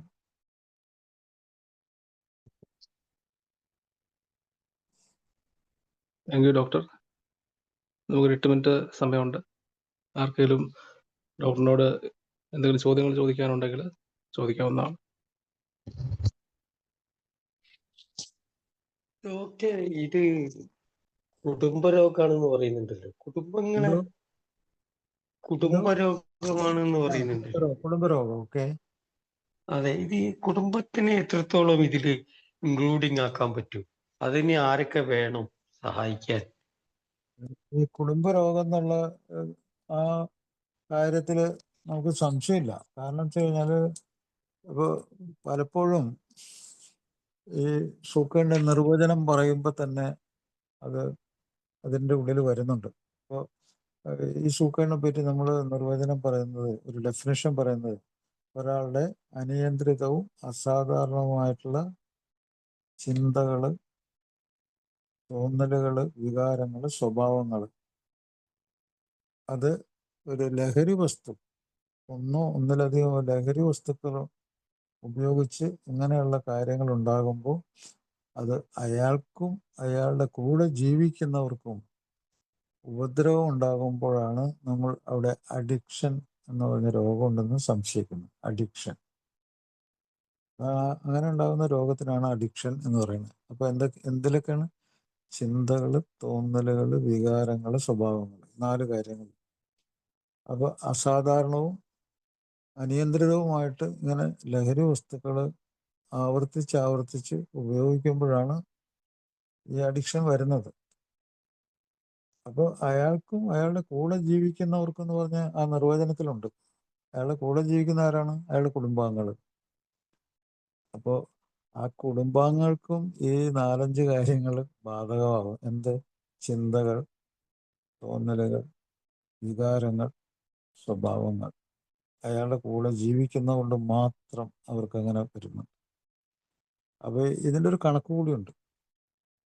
ഇപ്പോൾ 100-ൽ 40 പേര് പല യൂറോപ്യൻ കൺട്രീസിലും അമേരിക്കയിലൊക്കെ 100 പേര് മദ്യപിക്കുന്നുണ്ടെങ്കിൽ 40 പേര് ഈ അഡിക്ഷനിലേക്ക് പെട്ടെന്ന് പോകുന്നവരാണ്. അത് ആയുഷ്കാലത്തേക്ക് എന്നുള്ള കണക്കിന് പോകുന്നവർ. അപ്പോൾ അങ്ങനെ പോകുമ്പോഴത്തേക്കും ഒരു ആളുടെ ഈ മദ്യപാനം ഒരു 15 മുതൽ 20 ആളെ ബാധിക്കുന്നുണ്ട്. പല ആൾക്കും സംശയമാണ്, ഇത് എങ്ങനെയാണ്, ഇതിൻ്റെ കണക്ക് എങ്ങനെയാണ്? കണക്ക് പറയാം. ഒരു വീട്ടിൽ ഒരു ഭർത്താവ് മദ്യപിക്കുന്നു. ആ ഭർത്താവിൻ്റെ അച്ഛൻ, അമ്മ, അയാൾക്ക് സഹോദരന്മാരുണ്ടെങ്കിൽ അവർ, സഹോദരിമാർ, അവരുടെ ഭർത്താക്കന്മാർ, അയാളുടെ മക്കൾ, അയാളുടെ ഭാര്യയുടെ അച്ഛൻ, അമ്മ, അവരുടെ സഹോദരങ്ങൾ, അതൊക്കെ കൂടി ഒരു 10-15 പേരെങ്കിലും ഉണ്ടാവും. അത് കൂടാതെ അയാൾ ജോലി ചെയ്യുന്ന സ്ഥലത്തുള്ള ആളുകൾ, ഇയാളുടെ ഇയാളുടെ വിഷമം കൊണ്ട് അവർക്കും ബുദ്ധിമുട്ടും, ജോലിയിലും ബുദ്ധിമുട്ടുണ്ടാകുന്ന, ആ ജോലി സ്ഥലത്തും ബുദ്ധിമുട്ടുണ്ടാകുന്നുണ്ട്. മറ്റ് സ്ഥാപനങ്ങളിൽ ഉണ്ടെങ്കിൽ അത്, ഉത്തരവാദിത്തപ്പെട്ട സ്ഥാപനങ്ങളിലുണ്ടെങ്കിൽ അങ്ങനെ. അപ്പോൾ ഇതൊക്കെ കൂടി കൂട്ടുമ്പോൾ ഒരു 15 മുതൽ 20 ആൾക്കാർ ഒരാളുടെ രോഗത്തിൻ്റെ അവസ്ഥ ബാധിക്കുന്നുണ്ട് അവർക്ക്. അപ്പോൾ ഈ 40 പേര് ഇങ്ങനെ ഒരവസ്ഥയിലേക്ക് പോവുകയാണെങ്കിൽ ഈ 40 പേര് ഇൻറ്റു 20, 800 പേര് പുറത്തുണ്ട്. ഇയാളുടെ മദ്യപാനത്തിൻ്റെ കുഴപ്പം കൊണ്ട് ഈ 40 പേർക്ക് മദ്യപാനം ഉണ്ടെങ്കിൽ 800 പേർക്ക് പുറത്ത് ബാധിച്ചിട്ടുണ്ടത്. അപ്പോൾ കുടുംബരോഗം മാത്രമല്ല, ഒരു കമ്മ്യൂണിറ്റി രോഗം, ഒരു സമൂഹ രോഗം ആയിട്ട് മാറാറ്. അപ്പോൾ ഇതൊക്കെ ഞാൻ പറയുമ്പോഴത്തേക്കും ഇത് എന്നെയും ബാധിക്കാത്ത കാര്യമാണെന്നല്ല, എന്നെ ബാധിക്കുന്നുണ്ട്, നമ്മൾ പറയുന്ന ഓരോരുത്തരും ബാധിക്കുന്നുണ്ട്, നമ്മളത് അറിയുന്നില്ല. അപ്പോൾ കണക്ക് അങ്ങനെയാണ്. അവർക്ക് എന്താണ്, അവർക്ക് അഡ്ജസ്റ്റ് ചെയ്യാൻ പറ്റുന്നില്ല അവരുടെ ജീവിതം. എല്ലായ്പ്പോഴും സംഘർഷം, മാനസിക സംഘർഷം, വിഷാദം, ഫിസിക്കൽ അസോൾട്ട്, ശാരീരികമായിട്ടുള്ള കുഴപ്പങ്ങൾ, മാനസിക കുഴപ്പങ്ങൾ, അവർക്ക് നിയന്ത്രിക്കാൻ പറ്റാത്ത ജീവിതം. അപ്പോൾ ഇതിന് ഒരു കൗൺസിലിങ്, അതുപോലെ മദ്യാസക്തനായതിൽ നിന്ന് വിട്ടു നിൽക്കേണ്ട ആവശ്യകത, അതുപോലെ സ്വന്തം കാര്യം നോക്കാനുള്ള അവരുടെ ബന്ധുക്കളുടെ താല്പര്യം, അതിനെ വളർത്തിയെടുക്കൽ, ഇത് അവരെ സ്പർശിച്ച് ഈ കെയർ കൊടുക്കുന്ന ആൾക്കാരുടെ ജീവിതം ദുസ്സഹമായിട്ട് അവർ മരിക്കാതിരിക്കാൻ അവർക്ക് കൊടുക്കുന്ന നിർദ്ദേശങ്ങൾ, ഇതൊക്കെ ചികിത്സയിൽ അടങ്ങിയിട്ടുണ്ട്.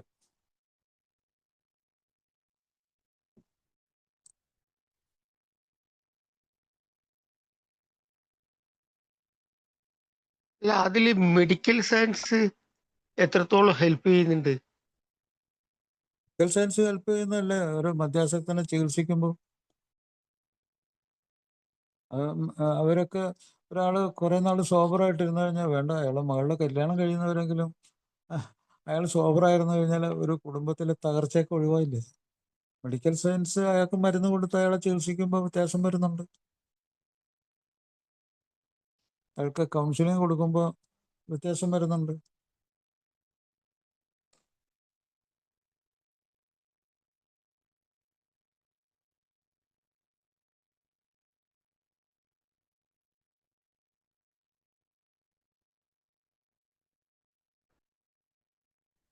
ആർക്കെങ്കിലും എന്തെങ്കിലും ഡോക്ടറിനോട് ചോദിക്കാനുണ്ടെങ്കിൽ ചോദിക്കാവുന്നതാണ്.